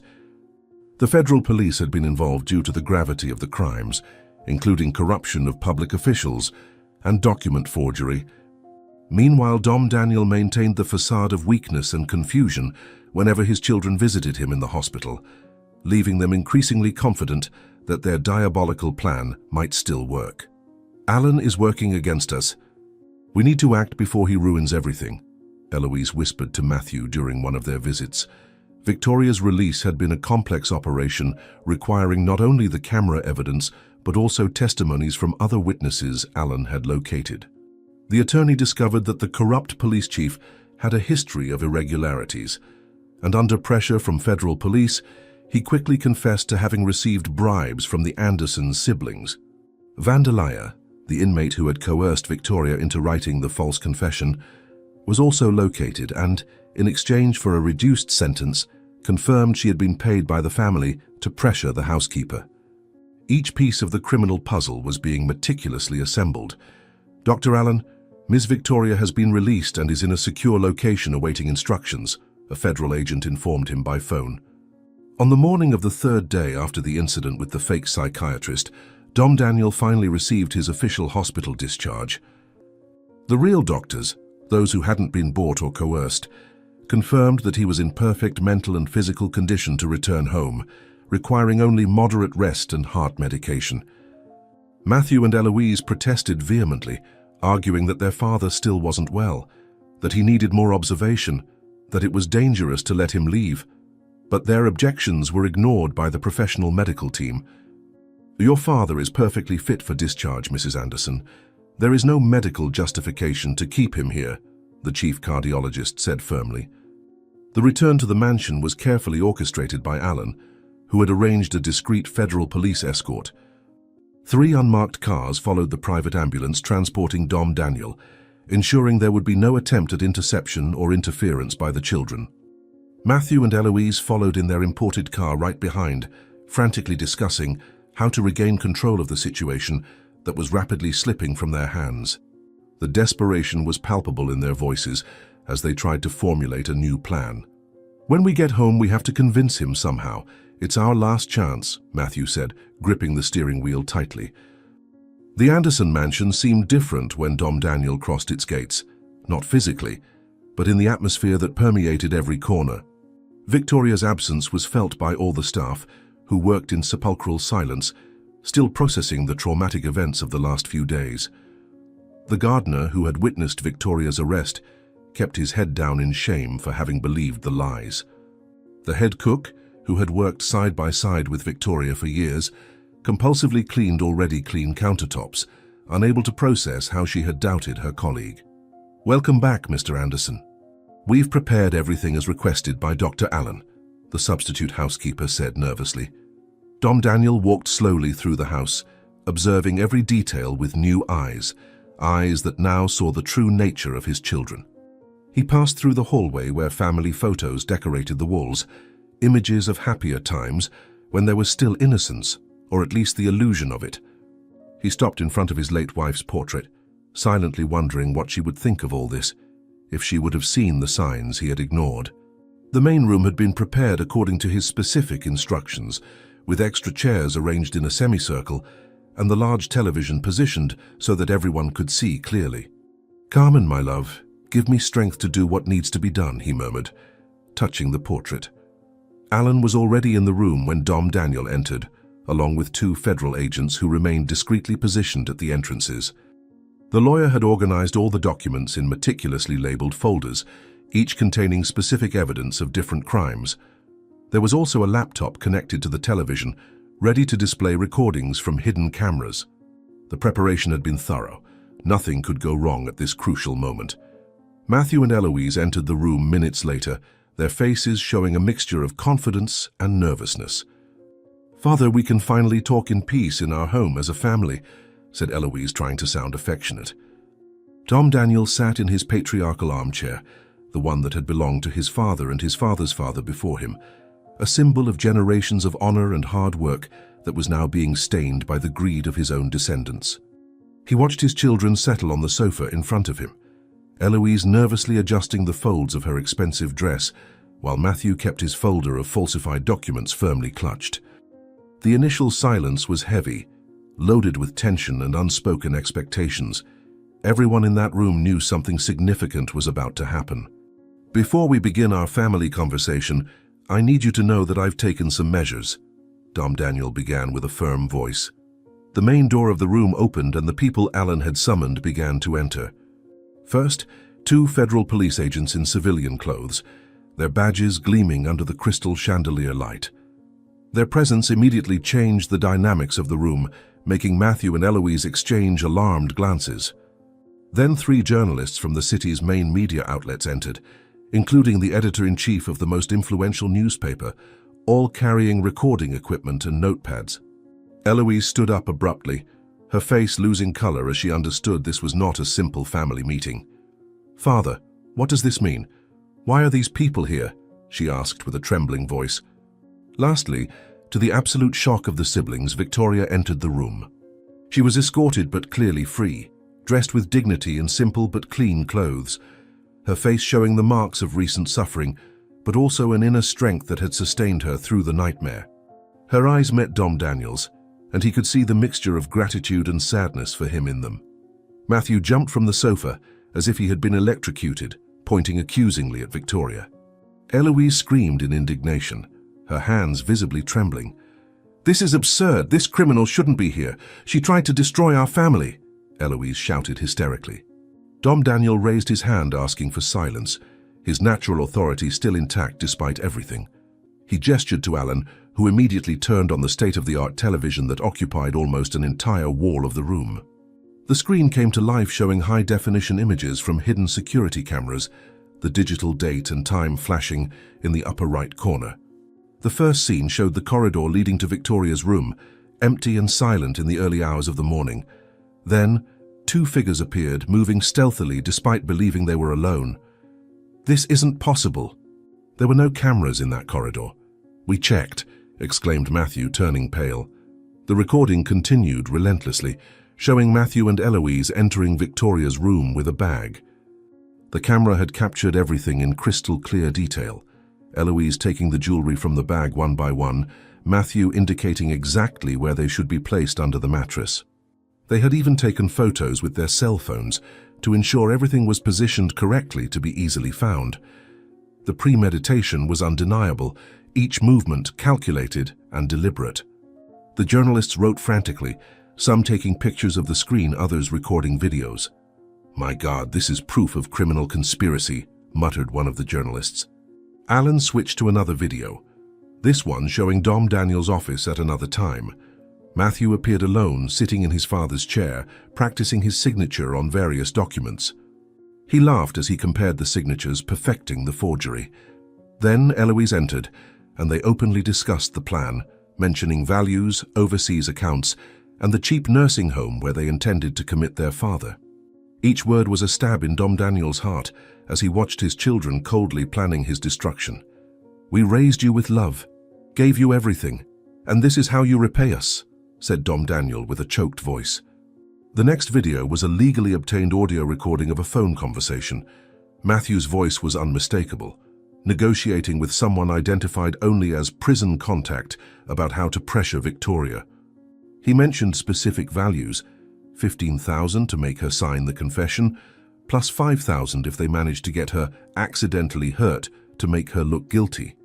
Eloise appeared in another recording, meeting with the corrupt police chief in a discreet cafe, a thick envelope being passed under the table while they discussed how to ensure Victoria would be kept incommunicado. "This is monstrous. How could they do this?" exclaimed one of the journalists, shocked. Victoria began to cry silently as she saw the extent of the conspiracy against her. All the suffering, all the humiliation, everything had been meticulously planned by people she had watched grow up, whom she had helped care for when they were children. Dom Daniel stood up and walked to her, taking her hands between his in a gesture of respect and asking for forgiveness. The flashes from the journalists' cameras captured the moment, which would certainly be on the front pages the next day. Eloise tried to approach, but was blocked by one of the federal agents. "Victoria, forgive me for not protecting you," Dom Daniel begged.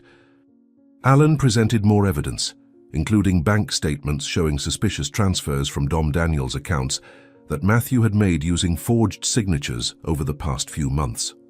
There were also recovered emails where the siblings discussed the plan in detail, apparently confident that their digital communications were secure. One of the most shocking emails was from Eloise to Matthew, where she suggested increasing the sedative dose in the dinner, in case the old man is more resistant than we expect. The coldness and cruelty were frightening. "You planned to drug me. Your own hands were going to poison me," Dom Daniel asked in disbelief. Matthew tried to argue that everything was a setup, that the images had been doctored, that it was a conspiracy to harm them. But his voice lacked conviction, especially when Alan presented the technical reports confirming the authenticity of the recordings.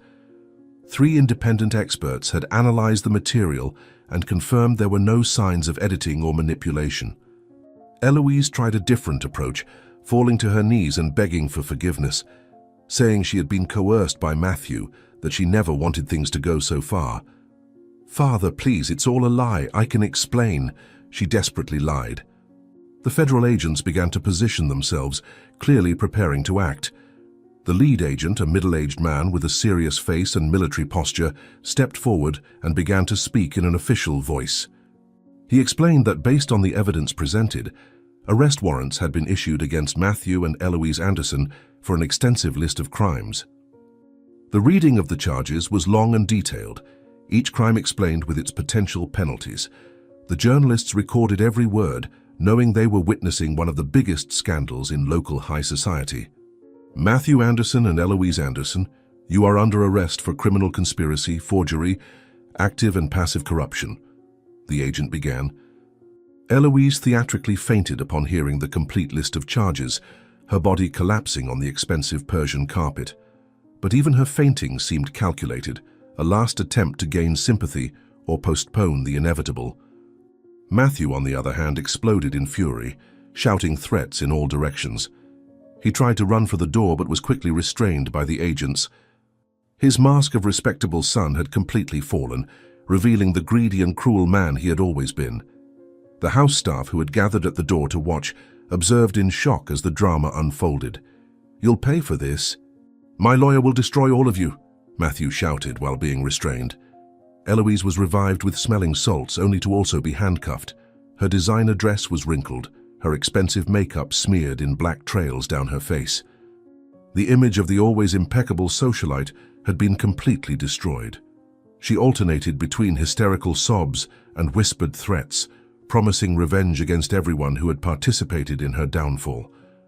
The journalists photographed every moment, every expression, knowing those images would be worth fortunes. The fall of the Anderson family would be the news of the year. "This won't stand. You've destroyed our lives," Eloise screamed as the handcuffs were placed. As they were escorted out of the room, Matthew partially managed to break free from the agent holding him, violently turning his body to face his father one last time. His face was completely transfigured, red with rage, the veins in his neck bulging, his eyes bloodshot like those of a cornered animal. All the mask of the respectful son, all the veneer of education and refinement had completely shattered, revealing the true rotten nature that had always been there, hidden beneath expensive clothes and false smiles. Heloise also struggled against the handcuffs, her designer dress tearing at the seams with the effort, the heel of one of her expensive shoes breaking as she tried to break free. "Father, Father, look at me. Look what you're doing to your own children," she screamed with growing hysteria. Matthew spat on the Italian marble floor, the gesture of contempt echoing in the silent room like a slap in the face to everyone present. He began to speak, and his words came out like projectiles of hatred, each one carefully chosen to wound in the deepest way possible. He accused his father of always having been a weak man, dominated by his wife when she was alive, and now manipulated by a simple maid. He said that Dom Daniel had failed as a father, that he had never given true love to his children, only money to compensate for his emotional absence. The accusations accumulated like hammer blows, each one crueler than the last. "You always preferred strangers to your own family. Mother was right when she said you were a pathetic man," Matthew vociferated with saliva dripping from the corner of his mouth. Eloise joined her brother in the verbal attack, her words coming out between theatrical sobs and hysterical screams. She accused her father of having lost his sanity, said that her mother would be turning in her grave seeing what he was doing, that he was destroying the family legacy because of some ordinary maid. She even suggested there was something improper in his relationship with Victoria, a sordid insinuation that made everyone in the room hold their breath in shock. The journalist continued recording everything, some clearly uncomfortable with the level of cruelty being displayed. "Mother would be disgusted seeing you defend this woman. She must have bewitched you, it's not possible," shouted Eloise with mascara running in black rivers down her cheeks. The agents tried to drag the two out, but Matthew and Eloise had grabbed onto the doorframe, determined to spit all their venom before being removed. Matthew shouted that his father would die alone and abandoned, that no relative would ever visit him, that he would be known as the crazy old man who preferred a maid to his own children. Eloise added that they would spread to all of society that he had lost his mind, that no one would respect the Anderson name anymore. The cruelty of the words was palpable. Each accusation meant to plant seeds of doubt and pain that would last forever. "You will regret this, father," Matthew yelled as he was finally torn from the door. Victoria had shrunk into her chair during the verbal attack, each word from Dom Daniel's children hitting her too, making her question whether her presence had somehow contributed to this family tragedy. But Dom Daniel remained upright in the center of the room, like an ancient oak withstanding a storm. His face showed pain, yes, but also a resolution that had been forged in decades of difficult business and hard decisions. When Matthew screamed his final accusation, saying that Victoria was an opportunist who only wanted the family's money, something changed in the patriarch's expression. "Father, you will bitterly regret this. That miserable maid manipulated you. She only wants your money," Matthew shouted as he was dragged down the hallway. Dom Daniel took a step forward, and despite his age and recent heart problem, there was a strength in his posture that made everyone in the room fall silent. He walked slowly to the door, watching his children being dragged down the marble corridor, their voices still echoing accusations and curses. The journalists followed him, microphones extended, cameras recording every second of that historic moment. The patriarch waited until there was absolute silence, until even the distant screams of Matthew and Eloise had quieted. Then, with a clear and firm voice that carried all the authority of his years, he spoke his final words. "We shall see who truly deserves my fortune. And I can guarantee to everyone present here that it will not be those who tried to steal it with lies, betrayals, and cruelty," declared Dom Daniel as the doors closed definitively. The sound of the solid oak doors closing reverberated through the room like the strike of a judge's gavel, sealing the fate of Matthew and Eloise Anderson. Dom Daniel remained still for long moments, his back to all those present, observing the closed doors as if he could see through them the dark future that awaited his children. When he finally turned around, his face showed a mixture of deep sadness and peace. the peace of someone who had done the right thing, even if it had cost everything. The journalists continued photographing and recording, knowing they had witnessed not only the fall of a powerful family, but also the triumph of justice over greed. Ladies and gentlemen, this meeting is over. Please respect my need for privacy in this difficult moment, he said with unwavering dignity. A month had passed since that fateful day when Matthew and Eloise were taken handcuffed from the Anderson mansion. The house, which previously vibrated with the frantic energy of greed and conspiracy, now breathed a melancholic but genuine peace. Dom Daniel had spent those weeks reorganizing not only his business, but also his emotional life, processing his children's betrayal while recognizing the loyalty of those who truly loved him. Victoria had returned to work at her own insistence, saying she needed the normality of routine to process everything that had happened. The other employees received her with emotional hugs and whispered apologies. "Mrs. Victoria, forgive us for doubting. We should have known you were incapable of doing harm," said the cook with tears in her eyes. The preparation for that night's special dinner had begun early, with Dom Daniel giving specific instructions that everything should be prepared exactly as had been planned a month before, when his children intended to betray him. The same French porcelain dishware, the same family silver cutlery, the same white flowers that his late wife loved so much. But this time, the dinner would have a completely different meaning. It would be a celebration of truth and justice, not a trap woven by greed. Victoria had tried to help with the preparations, but Dom Daniel insisted that she be only a guest this time. "Today you are not an employee, Victoria. Today you are family," he said with gentle firmness. Victoria had spent the afternoon nervously preparing in her old servant's room, which she insisted on continuing to occupy, despite Dom Daniel's offers for her to move to a suite. She wore her best dress, a simple but elegant model that she had bought years ago for a niece's wedding. Her hands trembled slightly as she arranged her hair in a discreet bun, looking at herself in the small, cracked mirror above her dresser. The woman who stared back seemed different, marked by the traumatic experience but also strengthened by it. "Mother, give me strength for tonight. I don't know what Dom Daniel is planning," she murmured, touching the rosary she had recovered. The dining room had been meticulously prepared under Dom Daniel's personal supervision.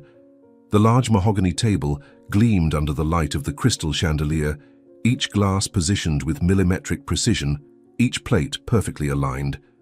There were only 2 place settings, one at each end of the table, as if they were equal in importance.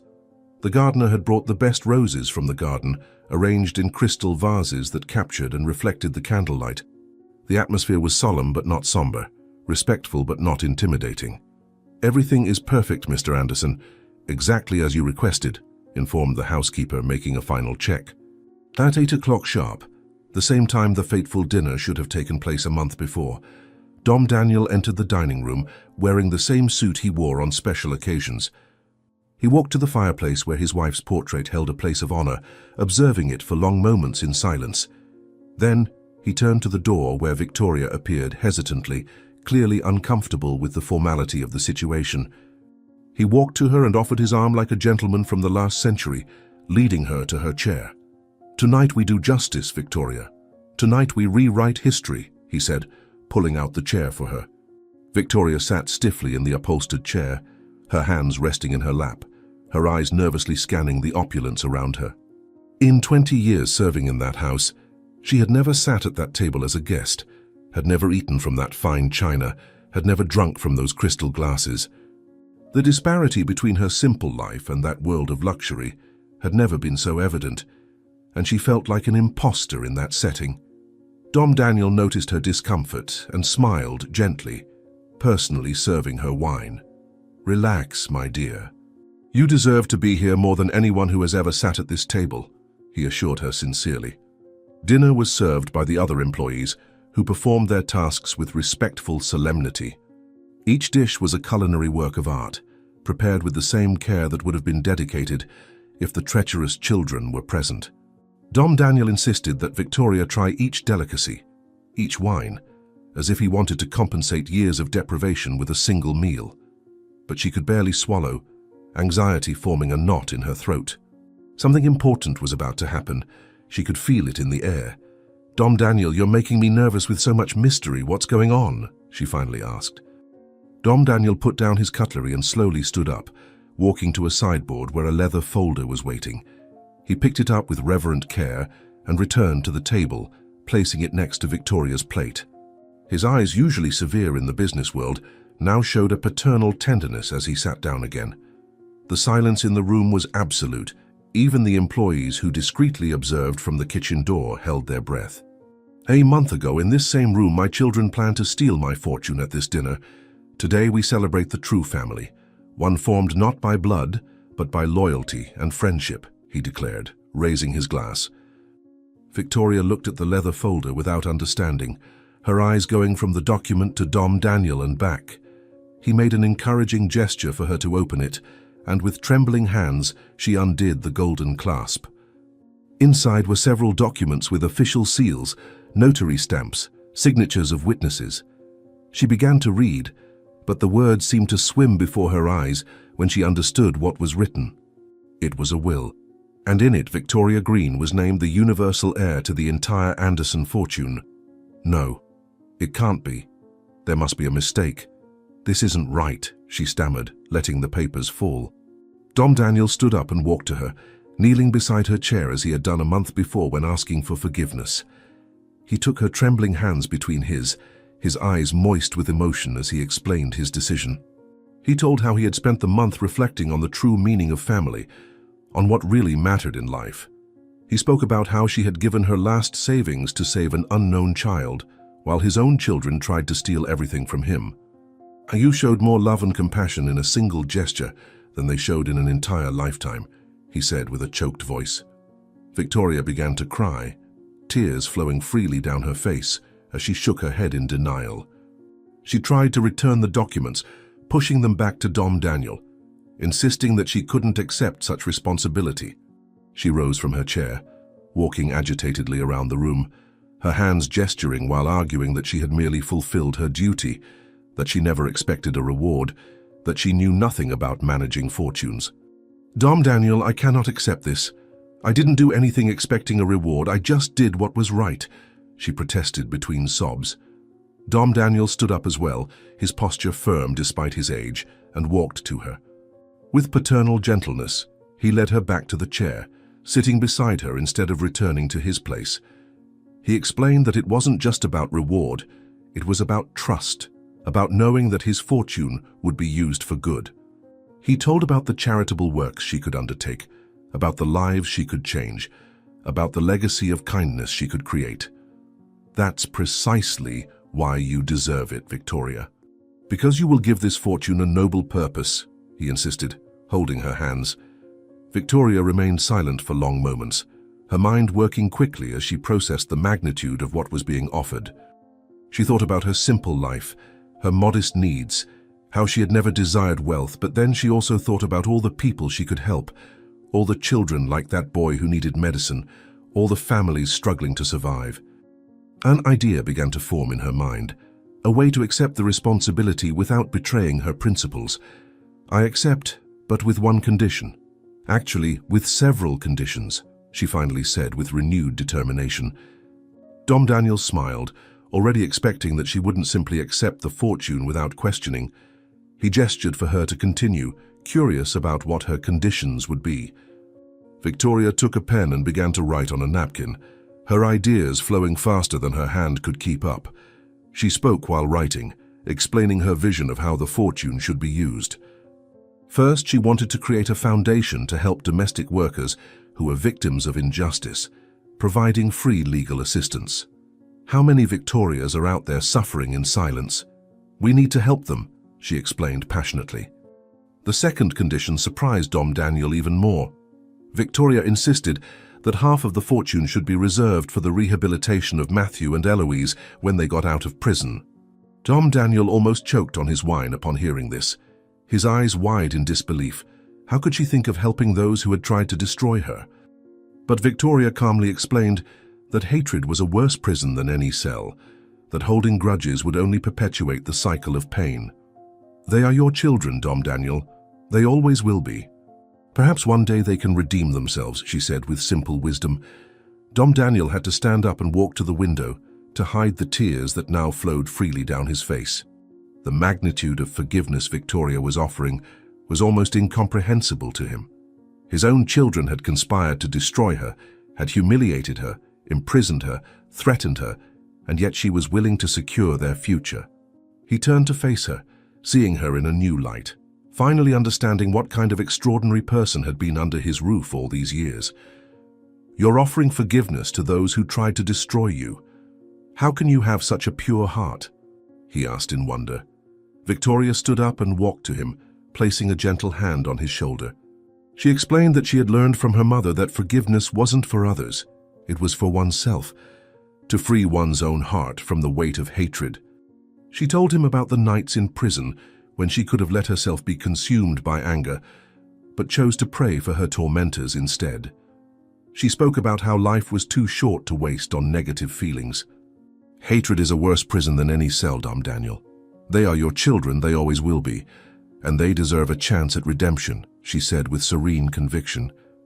The two returned to the table where Alan had discreetly appeared, with the necessary documents to formalize Victoria's decisions. The lawyer, who had followed all the drama of the past month, was visibly moved by the nobility of character he was witnessing. He explained the legal details of creating the foundation, how the funds would be administered, how to ensure Victoria's wishes would be respected. She listened attentively, asking pertinent questions, showing a sharp intelligence that had been underestimated by everyone for years.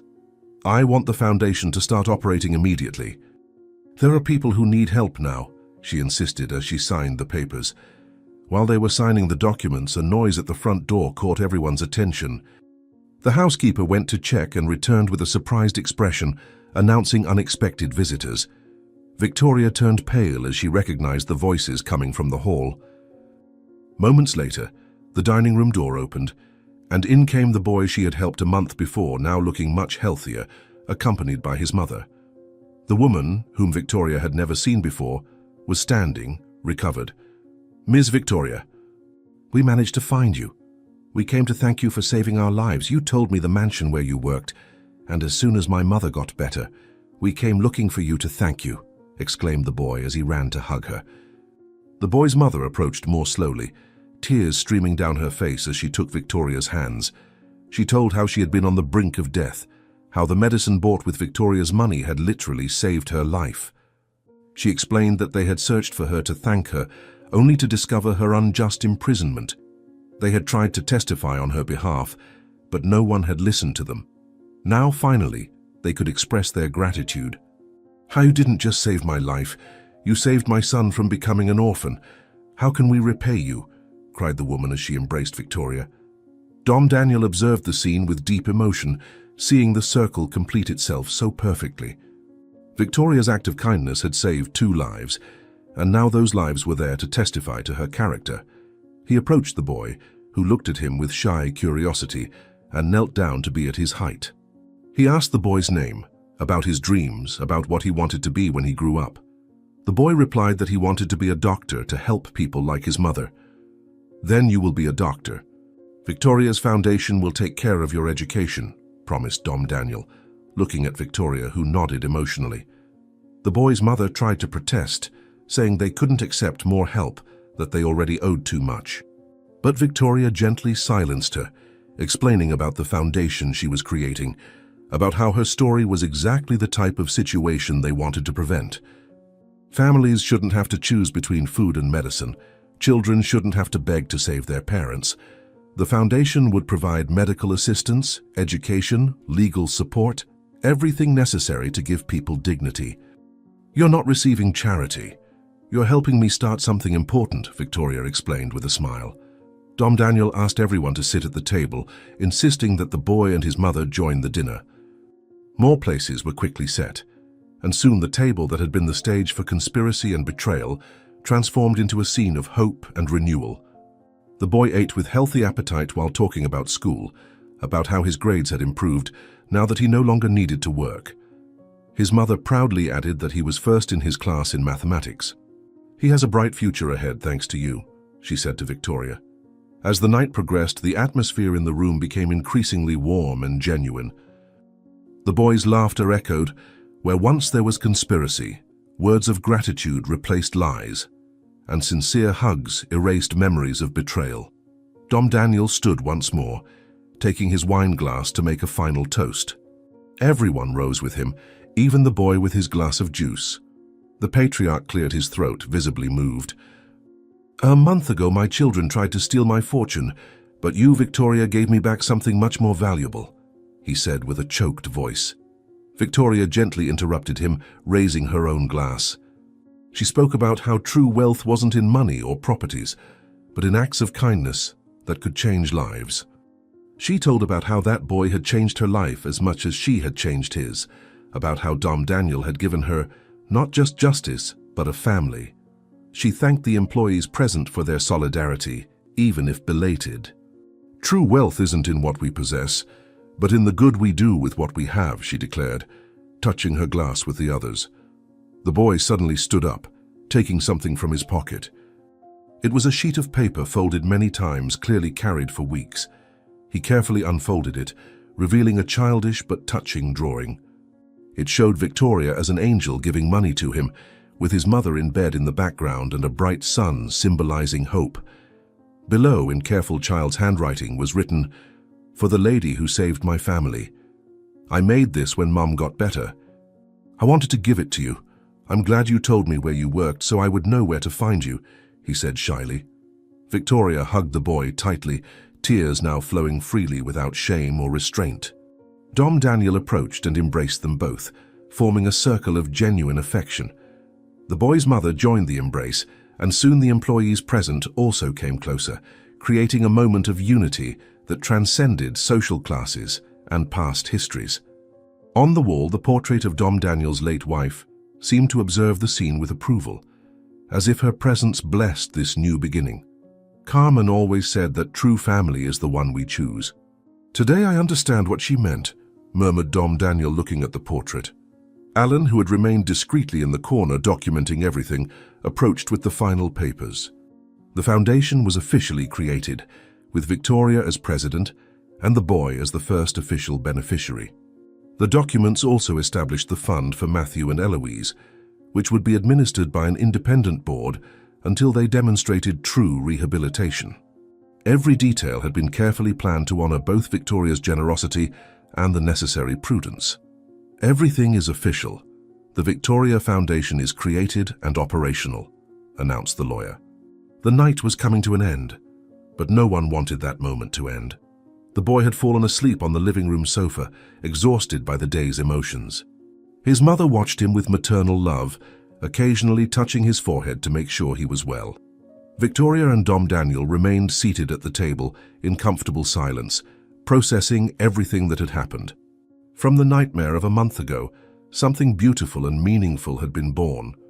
"You know, Victoria, you've taught me that there is poetic justice in the world," said Dom Daniel contemplatively. Victoria smiled, a genuine smile that illuminated her tired but serene face. She looked around the room at the people who now were part of her life in a way she never imagined possible. She thought of her mother.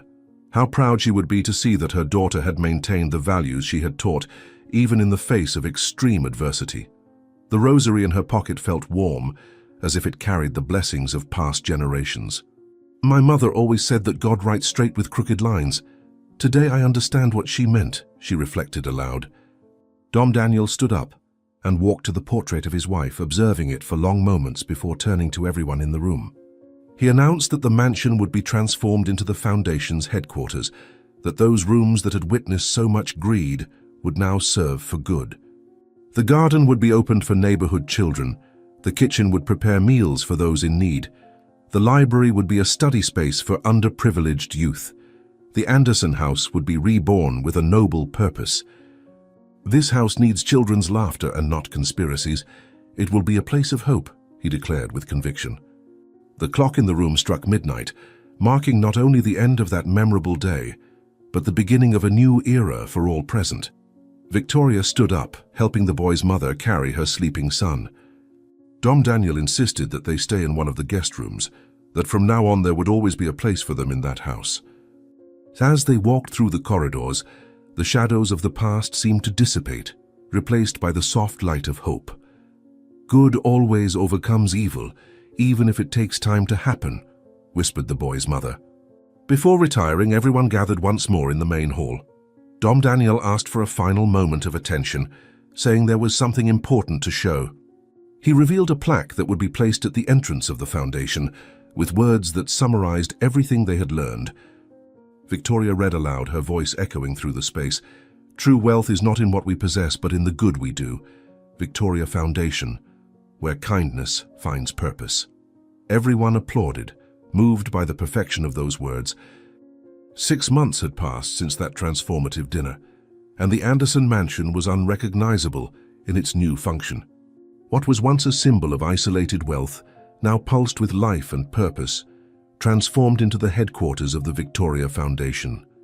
The intimidating gates had been replaced by a welcoming entrance always open, and the previously restricted garden now resonated with the voices of children playing in the newly installed playground. Victoria was in what had been Dom Daniel's office, now converted into her workspace, reviewing the final details for the official inauguration that would take place in a few hours. "I can't believe this day has finally come. It seems like yesterday I was being taken to jail," she murmured, looking out the window. Dom Daniel entered the office carrying 2 cups of coffee, a habit they had developed in the last months of working together to create the foundation. He had visibly changed, not only physically healthier after abandoning the stress of traditional business, but also lighter in spirit, as if the weight of generations of family expectations had finally been removed from his shoulders. He placed the cup on Victoria's desk and sat in the chair in front, no longer behind the desk in a position of authority, but beside her as a partner and friend. "Today is a big day, Victoria. Your vision is becoming reality," he said with genuine pride in his voice. The transformation of the mansion had been meticulous and meaningful. Each room had been rethought to serve the community. The dining room where the conspiracy had been plotted was now a cafeteria that served free meals to families in need. Dom Daniel's personal library had become a study center with computers and volunteer tutors. The luxurious bedrooms were converted into offices, where doctors and lawyers offered free services. Victoria had personally overseen each change, ensuring that the space was welcoming and not intimidating. "I want people to feel at home here, not as if they were asking for favors," she explained to the architect during the renovations. Preparations for the inauguration had begun at dawn, with staff and volunteers decorating the space with simple but elegant flowers, preparing tables for the community lunch that would be served, testing the sound system for speeches.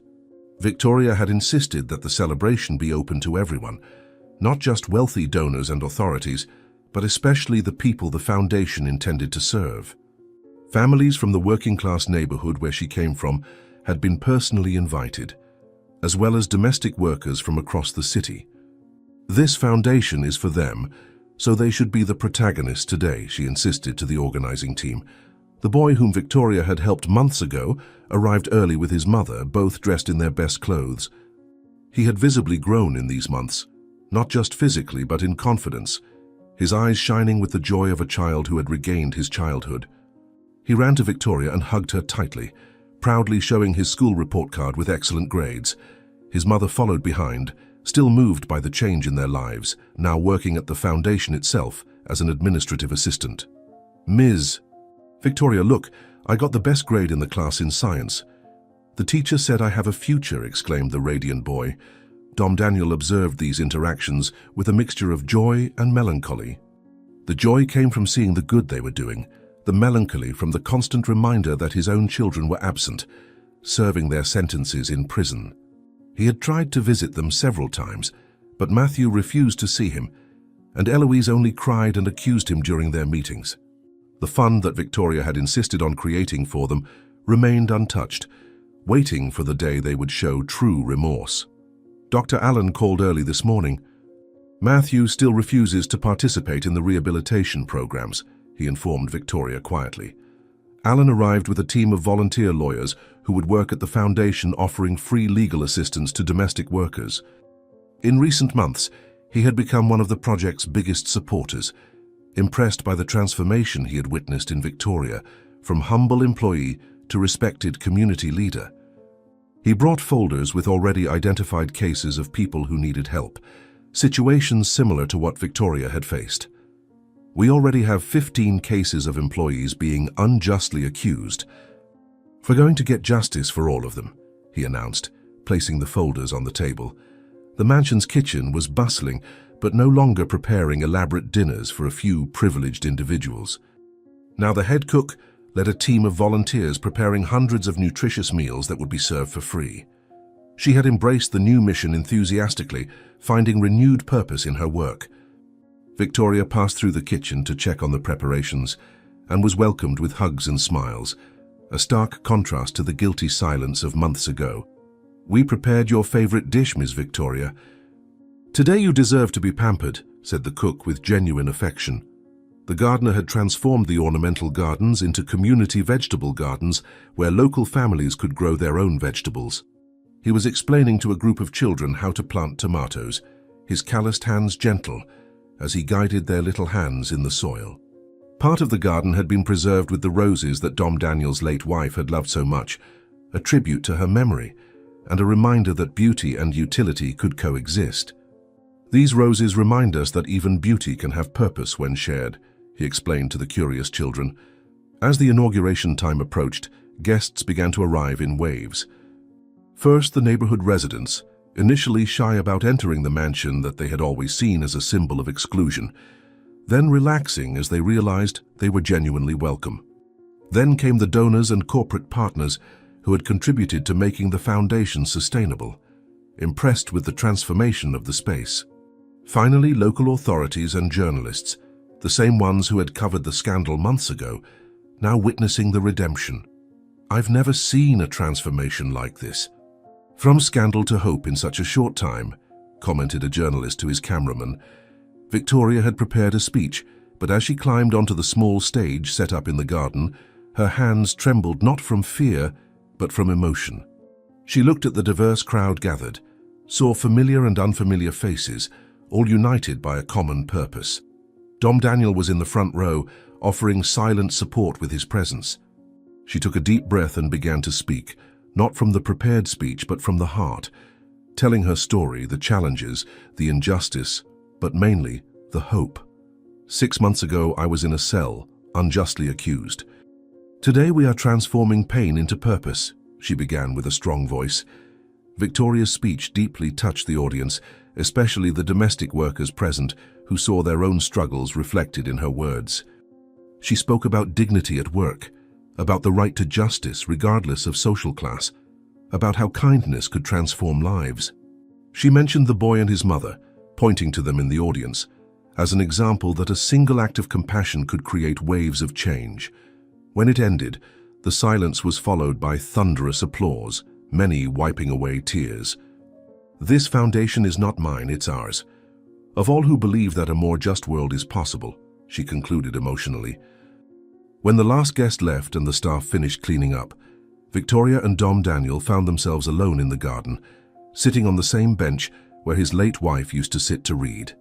Dom Daniel suggested a toast, taking a bottle of wine he had saved for special occasions. It was a vintage from the year his wife had died, kept not for monetary but sentimental value. He served 3 glasses, one for each of them, and raised his. The toast was not for success or fortune, but for friendship, for purpose, for the future. They clinked their glasses softly, the crystalline sound echoing into the night. "To the family we choose, and the good we can do together. We are survivors, Victoria, and now we are builders," Dom Daniel toasted. Victoria agreed, adding that surviving wasn't enough. It was necessary to transcend, to transform pain into purpose. She had learned this in the cell that terrible night, when she could have chosen bitterness but chose hope instead. Every day since then had been a conscious choice to build rather than destroy, to love rather than hate, to forgive rather than avenge. "My mother was right. Good always wins, even if it takes time," she reflected. Now tell me in the comments where you're from and tell me, did you like this story? Then subscribe to the channel, leave your like and check out the next one that's waiting for you here on the screen. I'll see you there.